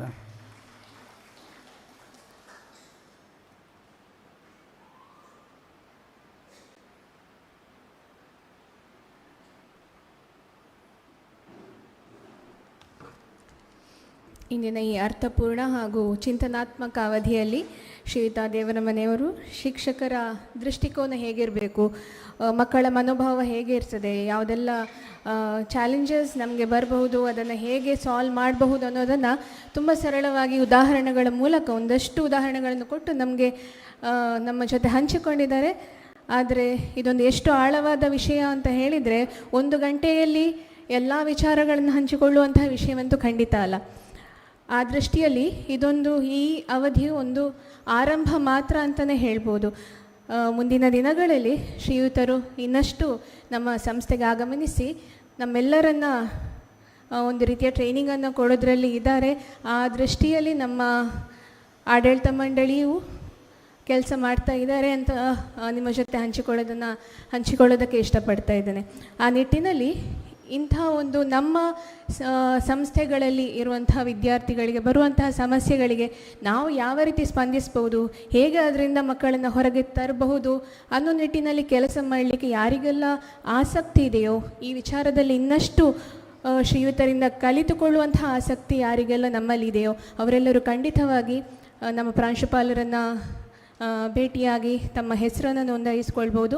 ಮುಂದಿನ ದಿನಗಳಲ್ಲಿ ಇನ್ನಷ್ಟು ಈ ಥರದ ಮಹತ್ವಪೂರ್ಣ ಅವಧಿಗಳು ನಮಗೋಸ್ಕರ ಕಾದಿದೆ ಅಂತ ಹೇಳ್ತಾ, ಇಂಥ ಒಂದು ಅದ್ಭುತ ಅವಧಿಯನ್ನು ಇವತ್ತು ತೆಗೆದುಕೊಂಡಿರೋದಕ್ಕೋಸ್ಕರ ಶ್ರೀ ಡಾಕ್ಟರ್ ವಿರೂಪಾಕ್ಷ ದೇವರ ಮನೆಯವರಿಗೆ ತುಂಬ ಹೃದಯದ ಧನ್ಯವಾದಗಳನ್ನು ಸಮರ್ಪಿಸ್ತಾ ಇದ್ದೇನೆ.